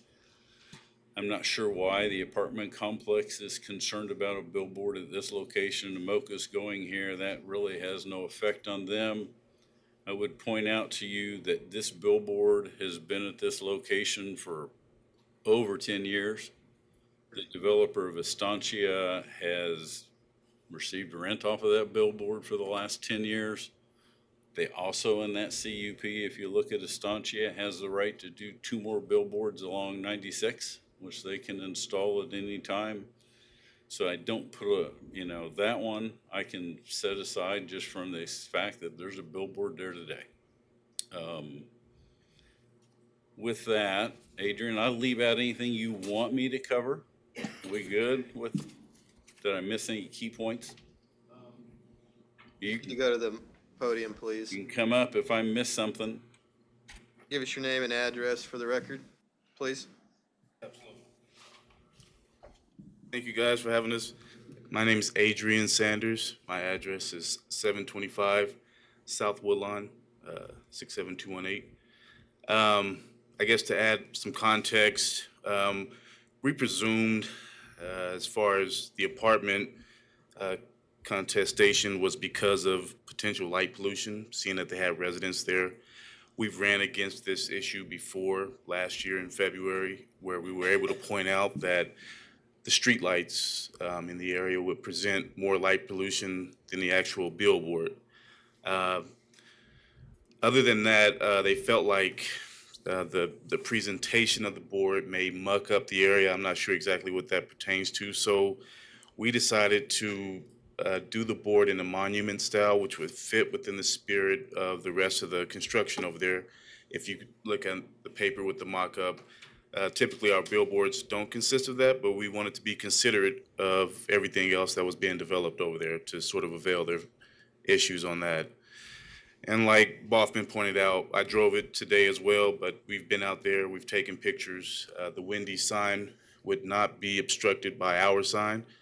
And with the requirement of the setback, it would even more so be unobstructed by us because we are to be clear of all the other on-site signs that need visibility as well. We also plan to construct it in a V-shaped form, which would point the boards, they're digital, so they would point the boards towards the street. As it is now, the boards point more towards the apartments than it would once it's moved across the street, because we want to reduce any ideas that it would interfere with any conductivity in the apartments or offend any other residents there. With that said, that's it. Perfect. Left him 30 seconds. All right, we're going to turn it back over to you. All right. Answer any questions We you have may have. multiple questions. Start with Commissioner Aldrich this time. I guess this is more for staff, I guess. Do we have a concept of the proposed billboard? What you were given in front of you is what we have. Which, oh, that's the concept of, Yeah, okay. that, All right. that Well, concept which that I- wasn't submitted as part of the staff report. No. That was submitted by the applicant here today. Yeah. Yeah, they appear to want to put like an angle on it to match the on-site signs for the commercial development. Okay, yeah, all right, thank you. Commissioner Williams Bay. So the back of the sign, Phil, will be blank, and the sign face of it will be facing toward the street, correct? Correct. It's a V shape. So there's two panels. If you're driving south, you're going to see one panel. If you're driving north, you're going to see the other panel. That V shape should help ease the apartment's concerns that there's going to be light pollution because it's going to point to the street, Right. not to the west. Okay, that was. Yeah, and there's nothing to the west. Do you know what the development to the north of that's going to be? Do you know what? Mocha's. I didn't hear you. Mocha's It's under coffee construction shop. It's right under now. construction Mocha's, right now. it's a coffee restaurant or sandwich shop. Thank you. Phil, one of the protest letters we received was from Vantage Point Properties, and it references a development agreement that the billboard needs to be approved by the respective landowners and approval is weighted by their shares. Do we know if that has been met? I do not know. I do not know if that developer's agreement is there. I'm not saying it is. I'm not saying it isn't. I don't know the requirements of a private agreement like that. But the current CUP does not allow. Current CUP does not. So if they're considering that, then this process solves that. If there is a REA put on there by the developer that is going to require a vote like that or signatures like that, then I'm going to tell the planning commission that's a private issue. Well, I guess then the question goes back to legal. If there is a development agreement between the partners in this CUP, does that take precedence over any action that we can do? In my opinion, and legal can correct me, no, private agreements are private agreements. The CUPs do not allow by code off-site billboard signs and portable signs. So the CUP would not have allowed it. The code also allows for this process to specifically permit a given billboard sign in a given CUP. So if the vote today is affirmative and they're allowed to proceed forward with the sign, if there are private agreements, they will still have to satisfy those agreements. Did that help? Clear as mud. Yes, thank you. Commissioner Aldrich. So why would staff, being a private covenant, why would staff require, make that a requirement if there's no legal standing on that? If you're addressing the condition number 3, essentially it was a bit of Yes. an insurance policy. Staff has kind of talked while Mr. Meyer was discussing, and because of the way our recommendation is that requires a spacing requirement, it's okay if that other covenant would not be signed, because essentially the CUP would then govern the placements of the signs itself. Essentially was a little bit of an added insurance policy, but there would be no harm in number 3 being removed. Thank you. If I can, Yes. a little bit of apples and oranges. So Commissioner Aldrich's comments on number 3 is a private one with a landowner across the street. Avante's letter says there's private covenants within this development here that doesn't allow that. I don't know. And a law department can correct me if I'm wrong, but I've many times listened here where private covenants are private covenants. You let the attorneys and the landowners work it out, and you guys work with the CUP and the zoning ordinance, and the two are just going to have to exist like that. So if there is a private covenant, we've got to deal with that. And if we can't resolve that, then we won't get a billboard up. But that shouldn't be in the planning commission's decision process.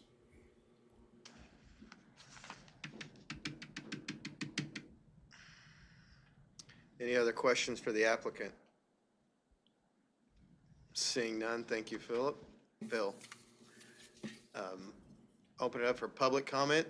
Is there anyone in the audience that would like to comment on this item? Seeing none, we'll close the public comment, bring it back to the board for discussion. Mr. Wadle. Yes, sir. I would just like to offer a couple things. One is that staff have been talking since we got an opportunity to see this design. If you all like this design, then you do have the option of putting in a condition that would require that the design match what you've been shown today in terms of design for the sign. The second one is the question about number 3 in terms of the conditions on the staff report. And yes, it sounds like staff's understanding of how the interplay between this property and the other property and the possibility of 2 billboards. It sounds like we've learned a little bit today, which has helped us to be more comfortable with the idea that yes, this could go forward without condition number 3 in the CUP, and that we would still be protected as a community, and that there would only be one sign in this general area. And then staff is still asking that a 20-foot setback along Ridge Road be included as part of the condition. Yeah, add a condition for that. I would also put the caveat that it also would require vacation approval because it is also platted. They can reduce it in the CUP, they'll have to come back with a vacation application to then subsequently reduce the platted setback. I'm going to go JR first. Staff comment? Yeah, if I may, if there's a concern with the design or the aesthetics of the sign, you keep in mind it's a V pointing to the east. That means the open end, the wide part of the V is pointing to the west. That's where the residential dwellings are. There could be a requirement in addition to the overall design, particularly that top cap of the sign, including an end cover, a panel that's blank for the backside of that sign, painted to match or something along those lines, if that was a concern of this body. Commissioner Aldrich. Quick question for staff, that in the event this thing proceeds and is approved and regarding on the setback, if there is an agreement that's made at a later time between the agent and staff, can that be adjusted administratively on that setback if you guys should have to work something out? Instead of going from zero, I think is what the applicant is looking at, and you're looking at 20 foot. Could there be a compromise in there, can be worked out administratively? So in a sense, yes, where the setback is also platted at 35 feet. So regardless of any reduction, they would have to come in and request to vacate a portion of that setback. So say they come in and vacate it down to 15, I think that would be a discussion staff would have to have at that time on whether or not an adjustment to the CUP would be allowed to allow the billboard at 15 feet. If they only reduce the platted setback down to 20, it can't get any closer than 20 because there's the platted setback there. So I think that discussion would come up during the vacation process on if they're looking to vacate it to a lesser setback and then possibly adjust the CUP accordingly. That would have to be a discussion at that time. Okay, thank you. Any more discussion?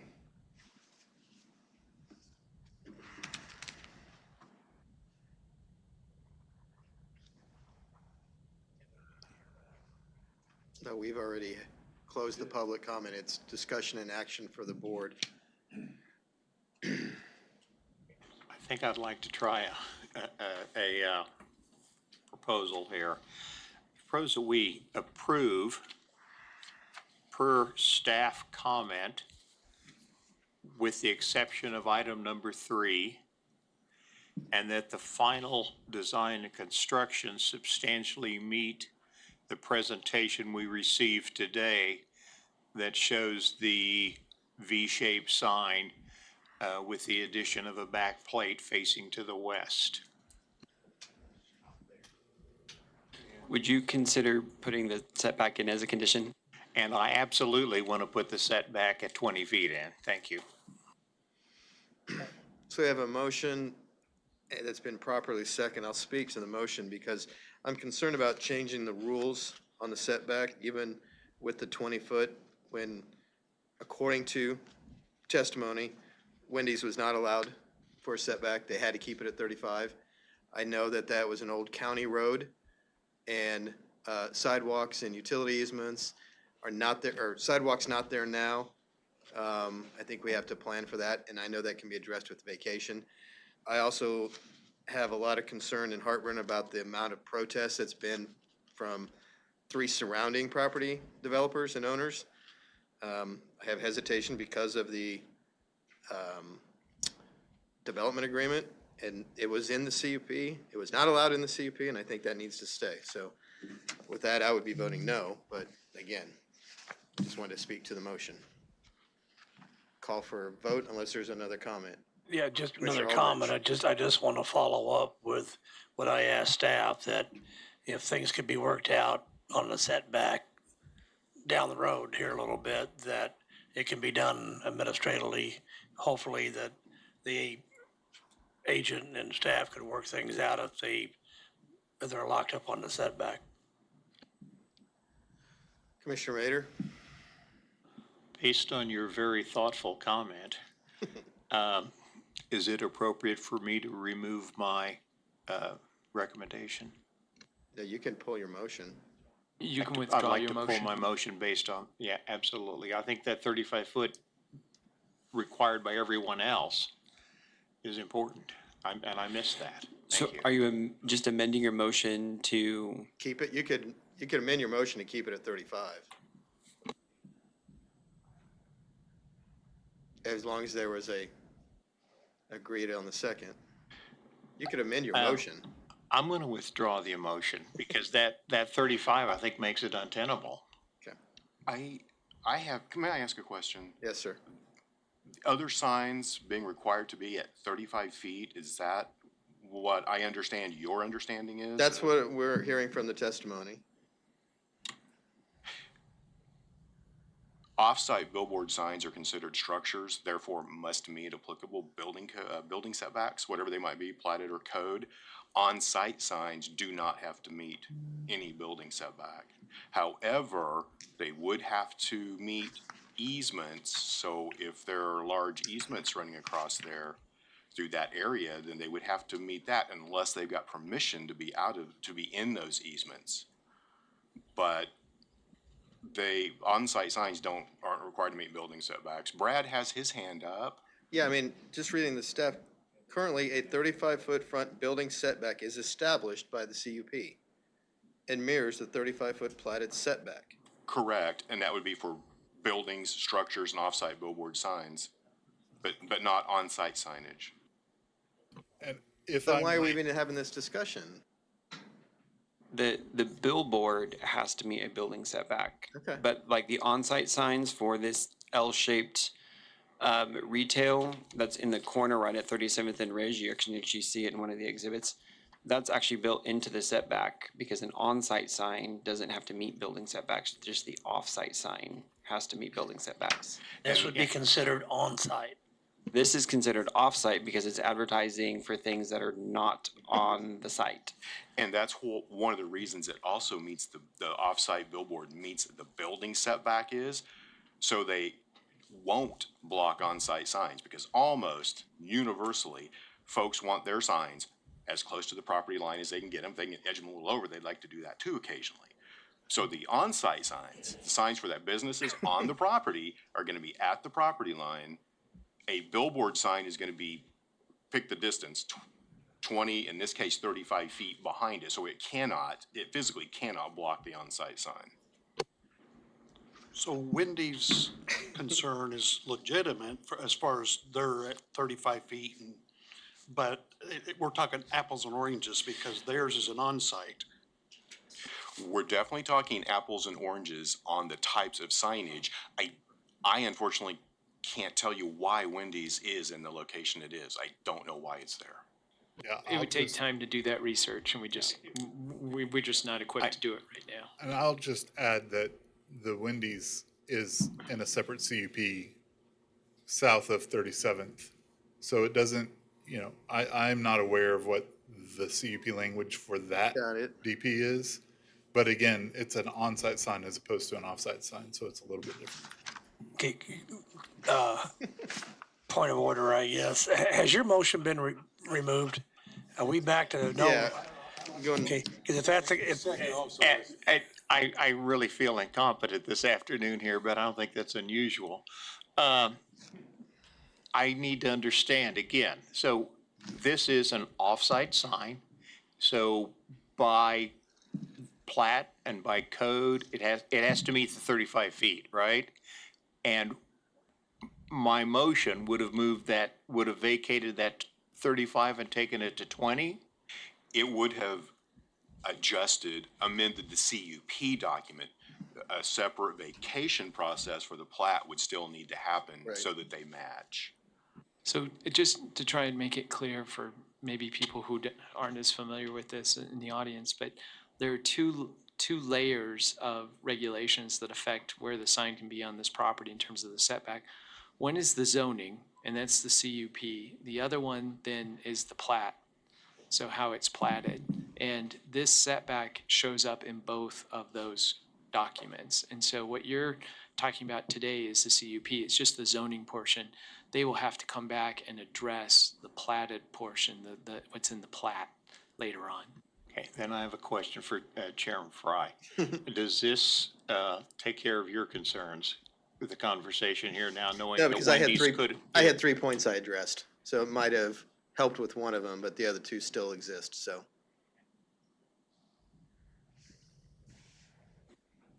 With that in mind, with the conversation we've had here, I'm going to reinstate my motion then. Yeah, so we're clear on the original motion. It's back in play. We're good with that, right? And the second was Commissioner Zimbelman. Still good with that? All right. All in favor of the motion, say aye. Aye. Opposed? Nay. Oh, my old district, I gotta protect my grounds. So, motion passes. But they still will have to come back for a vacation request and to get to the 20. All right.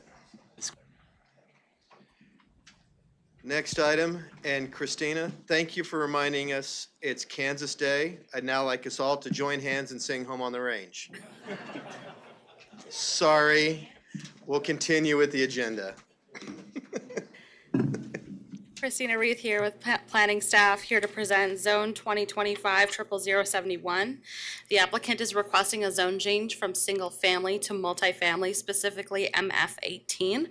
It is located on the west Christina? side of North McLean Boulevard within 200 Hold on, feet Christina. south. I'm sorry? Should we make sure the applicant is here Yeah, before did we the get too applicant far? show? Yes. They're here? Okay. Sorry, just I'm sorry, I You're just get carried Want away. to double check, thank you. Yep. Good catch. So this is within 200 feet south of West 13th Street North. The property is currently undeveloped and has been vacant since approximately 2023. The applicant is requesting the zone change in order to allow for multifamily residential development on site. So this is 0.3 acres in size, and under MF18, that would allow 17.4 dwelling units per acre. So this would be a maximum of 5 dwelling units on site. The requested zone change would also change the development standards if the zone change request is approved. There's a table in your staff report that outlines the setback requirements, height requirements, minimum lot size, and minimum lot area. The Unified Zoning Code requires compatibility standards for the side and rear lot lines of property zoned multifamily or less restrictive when they are within 500 feet of a property zoned TF3 or more restrictive. So compatibility standards would apply to the south and west sides of the property. Parking requirements are set forth by Section 4A of the Unified Zoning Code. So that would be 1.25 parking spaces per efficiency in one bedroom dwelling unit, and 1.75 parking spaces per 2-bedroom or larger dwelling units. Screening and landscaping are required in accordance with Section 4B of the Zoning Code and the Wichita Landscape Code. This is when multifamily or non-residential development occurs on site. So a 6 to 8 foot solid screening fence is required where multifamily abuts single-family zoning. And the landscape there's also requiring a landscaped street yard with parking lot screening along all property lines where adjacent to residential zoning if parking lots are installed. The character of the neighborhood is residential. To the south and west is zoned SF5 and developed with single-family dwellings. To the north is zoned general office and developed with duplexes. And then to the east is the Arkansas River. There are no zoning cases associated with this property. The requested zone change is in conformance with the Community Investments Plan. The Future Growth Concept Map identifies the site as appropriate for residential uses. Multifamily units are an appropriate use within this category. The Community Investment Plan has a list of locational guidelines. One of them is saying that small neighborhood retail and office uses and high-density residential uses not located at arterial sections should be limited to the intersection of an arterial and a collector street. And then there's land use compatibility guidelines that state that accessory dwelling units, duplexes, and small-scale multifamily developments can be appropriate in existing residential areas if appropriate site design limits adverse impacts on surrounding residential uses. The requested zone change is also in conformance with the Wichita Places for People Plan. The Places for People Plan outlines a list of strategies intended to help guide the community in their actions to create walkable places within Wichita. Strategy 5 aims to provide a diversity of housing options to attract new residents to allow existing residents to remain in the established central area. Strategy 6 is to encourage infill and redevelopment that is contextual to the environment in which it is occurring. Planning staff is recommending approval of the application, subject to the golden factors that are listed in your staff report. And After I submitted the report, I received a phone call from a neighbor who was curious about the application, but did not necessarily express support nor opposition to the zone change request. So with that, I will go ahead to site photos. This is looking west towards the site off of McLean Boulevard. Next slide, please. This is looking north away from the site towards a site zone general office for duplexes. Next slide, please. This is looking east away from the site towards the Arkansas River. Next slide, please. This is looking south away from the site. Next slide, please. And that concludes my site photos, and with that, I will stand for questions. Thank you. Thank you, Christina. Commissioner Aldrich. Christina, are there any issues as far as access controls from the intersection to this property? So there is, if you look, there's some very faint access from McLean Boulevard. There's a driveway here and a driveway here. I'm assuming there used to be a U-shaped circular driveway there. But I believe that all access points, you know, they're determined during the plat, the subdivision plat. Because, you know, looking at the potential density at 17.4 dwellings, That would be per would that be acre. allowed, or? Per acre. Yeah, so Right, there would per be a acre, maximum of so 5 dwelling the units. 5 dwellings? Because I know there's an awful lot of traffic right there, especially since it drops immediately down to a single lane out right there. Mhm. So would be very concerned as far as adding that much more issues as far as access coming in and out. I can Sure. see where that could have a potential problem with traffic engineering possibly. I understand. Yeah, the lot is allowed to have access off of McLean because it's the only road, and it's a platted lot with access off of McLean, and it would be reviewed during building permits as well. I don't know if they would get the U-shaped drive, but at least a access point for the site. And then still my biggest concerns is that you've got a lot of traffic that's being funneled down to a single lane since that was redone in there, and they still have a tendency of flying through there. Any other questions for staff? Seeing none, thank you, Christina. Thank you. We'll now ask the applicant and/or agent to come forward. Give us your name and address for the record. Yes, thank you. Rod Gray, Gray & Sons Construction, 250 North Rock Road.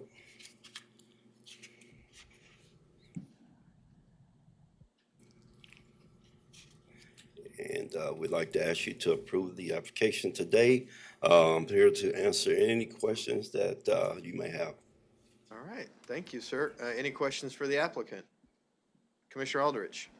Sir, how are you gonna address the access concerns that I have there? Yes, sir. Bachman Company is setting up access from the east using the 2 approaches that's currently there. And the approaches will be pushed back for parking, and both of the approaches will be used for that access. And how many units or dwellings you looking at putting in there? Only 2. Two of them? That's it. Okay, thank you. It's allowed up to 5, but you're only putting 2 in. Because of the room constraints, and we want Gotcha. to keep the neighborhood looking great. All right, and were you the developer of the residences on the corner? No, I'm not. Okay, thank you. Pardon? 2 what? Are we 2 duplexes? 2 or duplexes, 2 yes. duplexes, okay. So 4 dwelling units. 4 doors. Any other questions for the speaker? Seeing none, thank you, sir. Stand by. Thank you. You may have to rebuttal. We'll now open up the public portion of the testimony. Does anyone from the public like to comment on this case?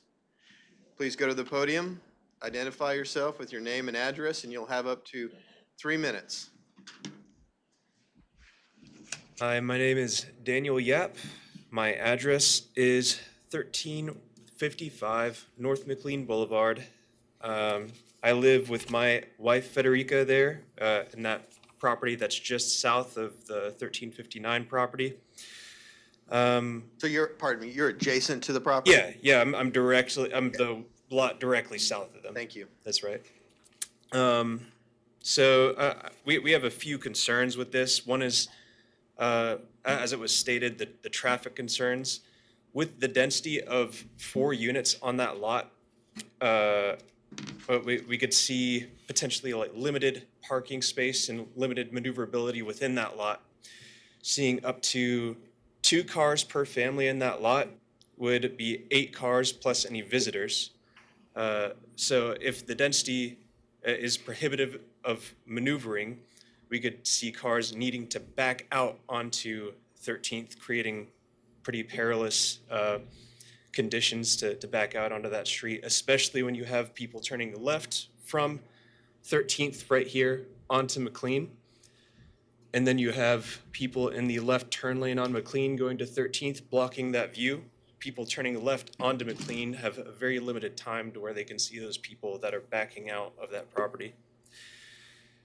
Then we have some concerns with the neighborhood impact. We already have some privacy concerns with the apartments that were built up there. Before they were built, we didn't really have any 2-story buildings in the area that were able to see into our yard and into our rooms. But after they were built, they actually have direct sight line into our bedrooms from that spot. And this would just be more people that could see into our rooms and into our backyard. And then we're also concerned about the noise. We have 2 twin toddlers that are already having some issues trying to sleep, and we're worried about the extra noise that 4 families would make above just 1. So we prefer a single-family zoning, which fits within the lot and neighborhood, but I think especially 5 up to 5 units on this lot is too much for this zone, and it doesn't fit with the historic character of the neighborhood.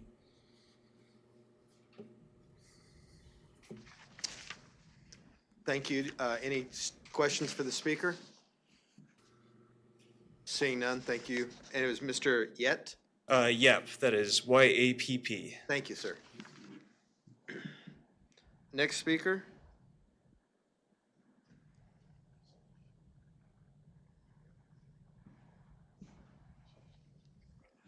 Hi there, my name is Jacob Deppenbush. I live at 1376 North Manissa, which is not adjacent, kind of catty corner, but not quite due to the way the lots are laid out.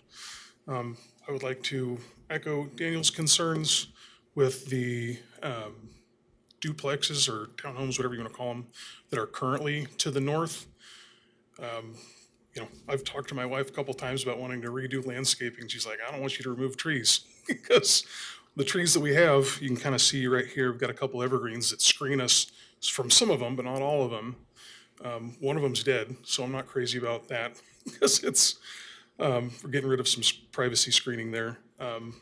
Again, with duplexes being put on here, especially multi-story ones, just concerned about lack of privacy. He's got 2 kids. I've got 3 kids that are, well, he's 9. He's going to turn 10 in February. The folks on this lot here have 2 kids.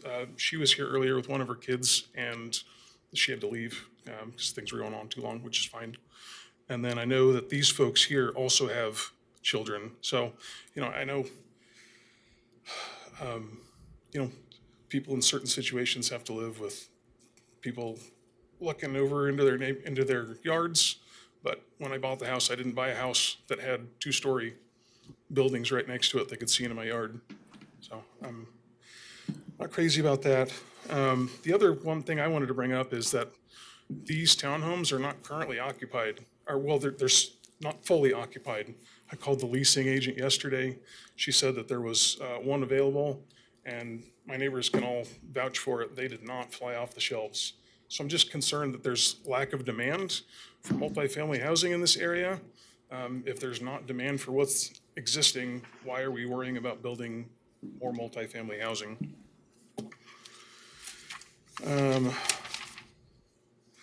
Daniel already addressed the parking and safety. I guess the other thing that I wanted to mention is that since these duplexes have gone in, there's kind of been constant stream of trash blowing into my yard, whereas it wasn't before. During construction of the duplexes, there were no trash receptacles put out.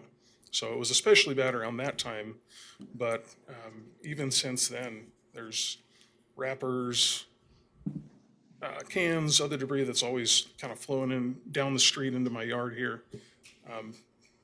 Yeah, just not a fan of that. I'm concerned that more multifamily housing in the area will only increase the amount of trash and debris that's kind of flowing down the street there. So I believe that's it. Any questions for Mr. Debenbush, right? Deppenbush with a P. Gotcha, thank you. Seeing no questions, thank you, sir. Appreciate your time. Next speaker. Golly, I got stiff sitting there. Sorry. How do you think? Yeah. I'm Julie Butler, and I live at 1363 North Manissa, and it's 67203 zip code. I just recently moved in to the Indian Hills, this neighborhood, because I've been waiting for a house to come open because it was such a quaint, you know, they're just awesome. If you haven't ever been over there, they're all about 1950. They're all brick and they're all limestone. So they're just, and it's very quiet in that area. And I knew that the other apartments were built. I knew that, but I thought, well, they're on that side, and most everybody, you know, the younger guys get affected as much. But I guess I should say, I did get an official letter, and I live right here. Okay. This is my house. So while I'm probably not directly affected by this, my neighbors are, and I want to be a good neighbor. And I knew it was an established neighborhood when I moved in there, and I'm just concerned that there could be a precedent set if we continue to let two-story duplexes.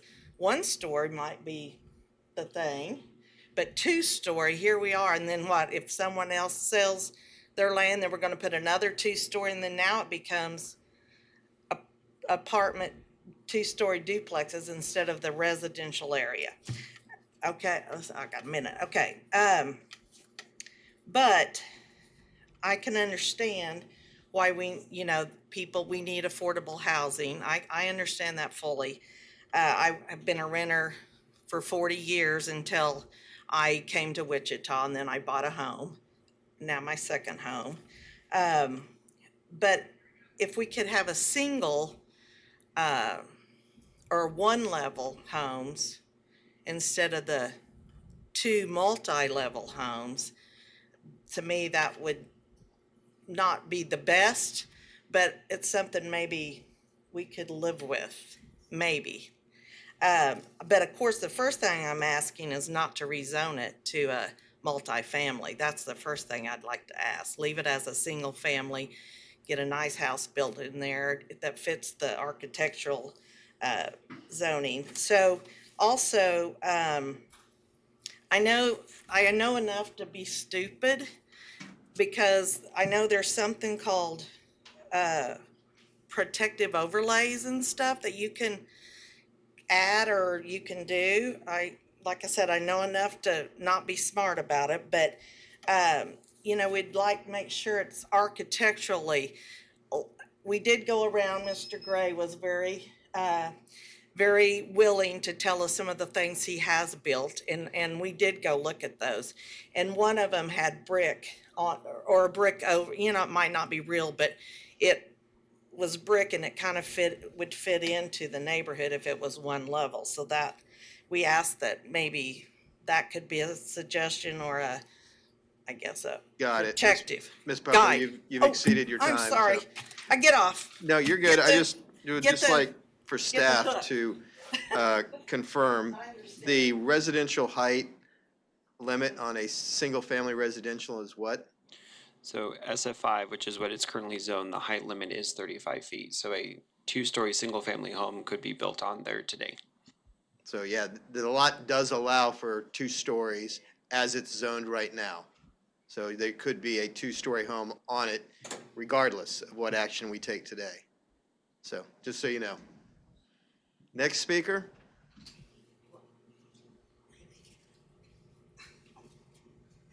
Aw, you're fine. Yes. Okay. Hi, I'm Edith de la Torre. This is my house just behind the lot, and I'm really worried about it because I have two little kids, and I don't want people watching to my yard every time. So that's why I'm here, and hopefully we can do anything because we take the decision if this happen, we're going to sell our house, and I don't want because I love my neighborhood, but let's see. Hopefully, we can do anything the better for everybody here. Thank you. Ma'am, just your yes. address is Manissa. What was the street number? 1386. 1386 Manissa. Yes. Thank you. Just No questions for the speaker? this is my house. Seeing none. Next speaker.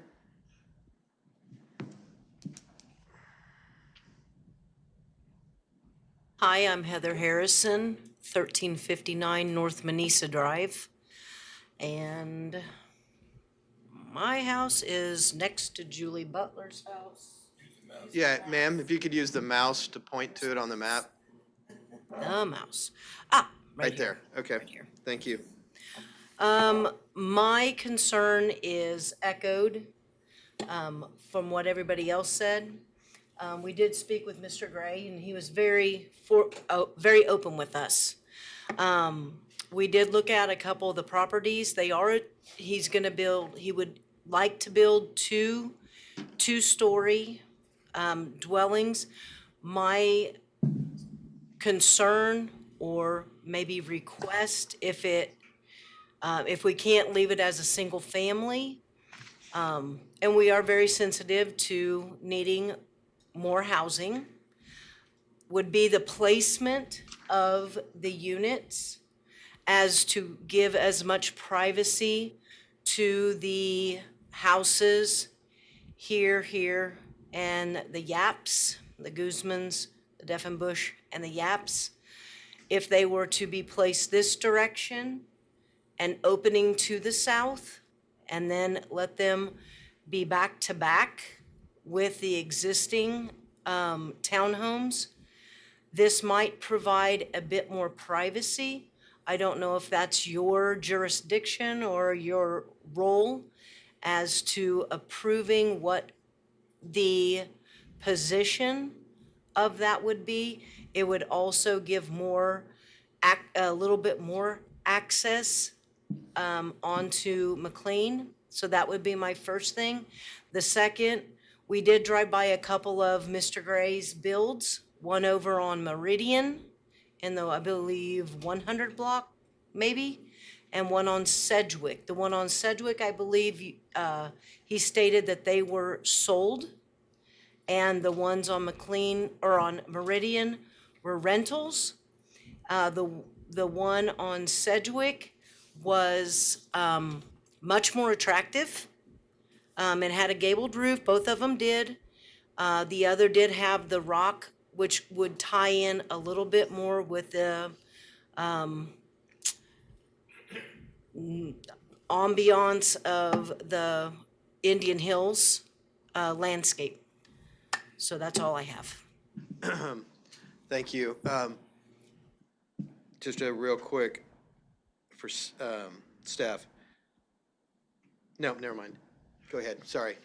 I was going to go a different direction, decided not to. Thank you. Any questions for the speaker? Seeing none, next speaker.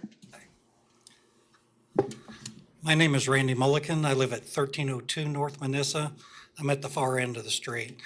My presence here today, again, is to support my fellow neighbors, as well as, from what I've seen on the west side of Wichita, the near west side, there's been a lot of development that's happened on these lots that have been vacated. And there's been an argument that, the housing need and these duplexes have gone in. But if you've actually driven around this area, these properties do not fit the neighborhoods. This neighborhood was built in the 1950s. They're all ranches. And this particular location, if somebody wants to build some affordable housing, the person needs to put a single family home there.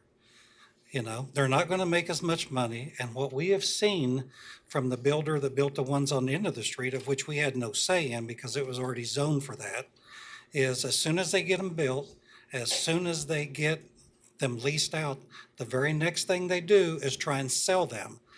They don't even retain ownership. And that becomes a problem because I think most of you would know that ownership in residential areas do the best upkeep compared to rentals.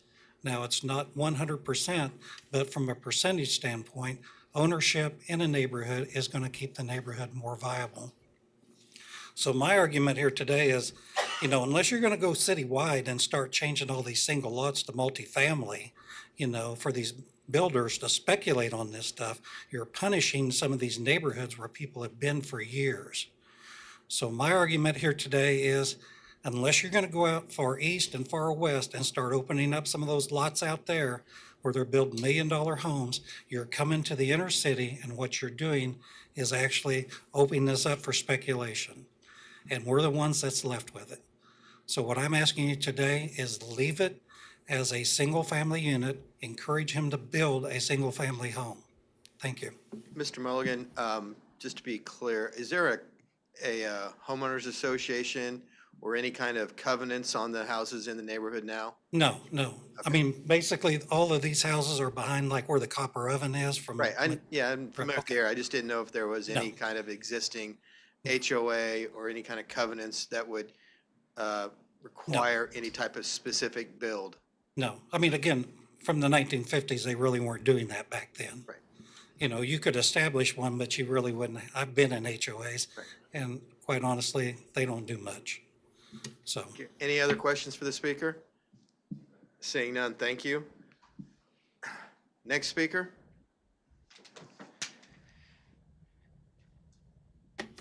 Thank you for the, Holly Harper, 1359 North Manissa. Thanks for the opportunity to share our concerns, and thank you for what you do here. Appreciate your hard work. I want to echo every single point that my neighbors have made, in addition to concern about safety during the construction level. We have a considerable influx of homeless, and I think that especially during the construction, that could really be a problem. So we've got safety on multiple levels, drainage, traffic flow, trash, valuations possibly, privacy, and setting a precedent for the future. So my ask of you is to decline this, at the very least, limit to one-story duplexes that are in character with the mid-century neighborhood. Thank you. Any questions for the speaker? Seeing none, thank you, Ms. Harper. Next speaker? Is that it? Run out? Seeing no more public speakers, we'll ask Mr. Gray for rebuttal if he wishes to take 2 minutes to answer any concerns or questions that were brought up by the speakers. Thank you to this body again. I just want all the neighbors to know that I did hear their concerns, and I will take those in mind. But again, I'll leave it up to this body and ask that you do approve the zone change to multifamily, as we're taking a vacant lot and bringing value to the area to be in line with the architectural designs. Some of the concerns that they had are people looking into their windows. Those are crimes, and there's a place for those people, which isn't on this lot. So we do hear them, and we will take everything into concern and make a note and see if we can't really make it a win-win for everybody. Thank you. Any questions for the speaker? Seeing none, thank you, sir. We'll close the public dialogue and bring it back to the bench. I do have a question for staff. I may have missed this. Has this been heard by District Advisory Board yet? When does that go before that body? It will be on Monday, February 9th, District 6. Monday, February 9th? Okay, so just for the audience, there will be a second public opportunity for you to express your concerns and thoughts, and that will be at the District 6 Advisory Board meeting. Just if you weren't aware of that, I just want to make sure that you did. And again, this body is ruling on the land use only. As it relates to owner, rental, that is not part of our capacity. Same with building requirements or heights. What we're asked is just, is this the proper use for the land, this request? So, Commissioner Mader. Being real familiar with this, I aspired for years to be able to own a house in this neighborhood and never got around, never was able to. Oh, your time is up.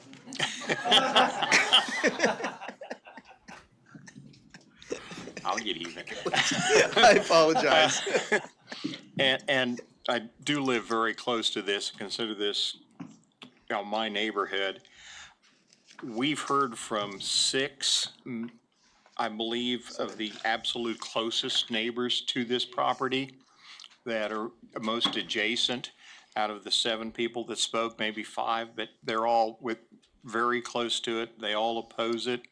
It is zoned single family. It was zoned single family when they bought their houses. It was zoned single family when they moved in, made their investments. I think it'd be a real detriment to the neighborhood to change the zoning on the neighbors who invested based on the existing neighborhood. So at this point, is anyone ready to make a motion? I would move that we deny this request. Second. We have a motion to deny by Commissioner Mader with the second by, sorry. I know, sorry. It has been long, Commissioner Klontz. Commissioner Warren. I'm unfortunately going to have to vote against the motion. We're in a difficult market where finding the viability of building a single-family home that makes sense in an existing neighborhood just isn't a reality. A duplex can be a nice buffer between busy streets, and 13th is a busy street. So I'll be voting against this and put together, I'd do a substitute motion to approve. Okay, we have a substitute motion to approve. Is there a second? Second. So we have a motion to approve by Commissioner Warren, with a second by Commissioner Aldridge. We will address the substitute motion to approve first. I'm going to ask for a roll call vote just because we have 2 different motions. So if you agree with the motion to approve the zone change request, you vote aye. Fry, Aye. Mader. No. McKay. Dool is absent. Bill Johnson is absent. Aye. We have a vacant position. Klontz? No. Warren? Aye. Joe Johnson? Aye. Miles? Aye. Zimbelman? Aye. Aldridge? Yes. Williams Bay? Sir, I show there are 2 against, which means there are 9 for. Motion passes 9 to 2. The motion to approve the zone request has been approved. Again, for the audience, it still goes to the DAB, and you'll have opportunity to speak at that. And then there's still the protest period. So with that, that brings our items to a close. Anyone else have any good for the, yes, Commissioner promoted you, Mr. Wadle. Promoted. Sir, just wanted to let you know that from time to time, again, we do receive materials that people request be distributed to the MAPC members. We have received the notice or information about a solar power event that's taking place. We've double checked with them to make sure that it's not about a particular project or a particular case or geography. And you'll see on the back side of it, there's an email with information that we received back from them. So we're only passing it along because they've said it does not concern either any case. What my request though is that if you are interested in going, please let us know. Please send me an email, essentially to RSVP. And the reason why is because if there's a quorum that's going, we need to send out a public notice just to let everyone know that a quorum of folks will meet, but not that you'll conduct any official business. So I've already RSVP'd. Okay, thank you very much, Commissioner. Thanks for letting us know. All right, with that, we are adjourned.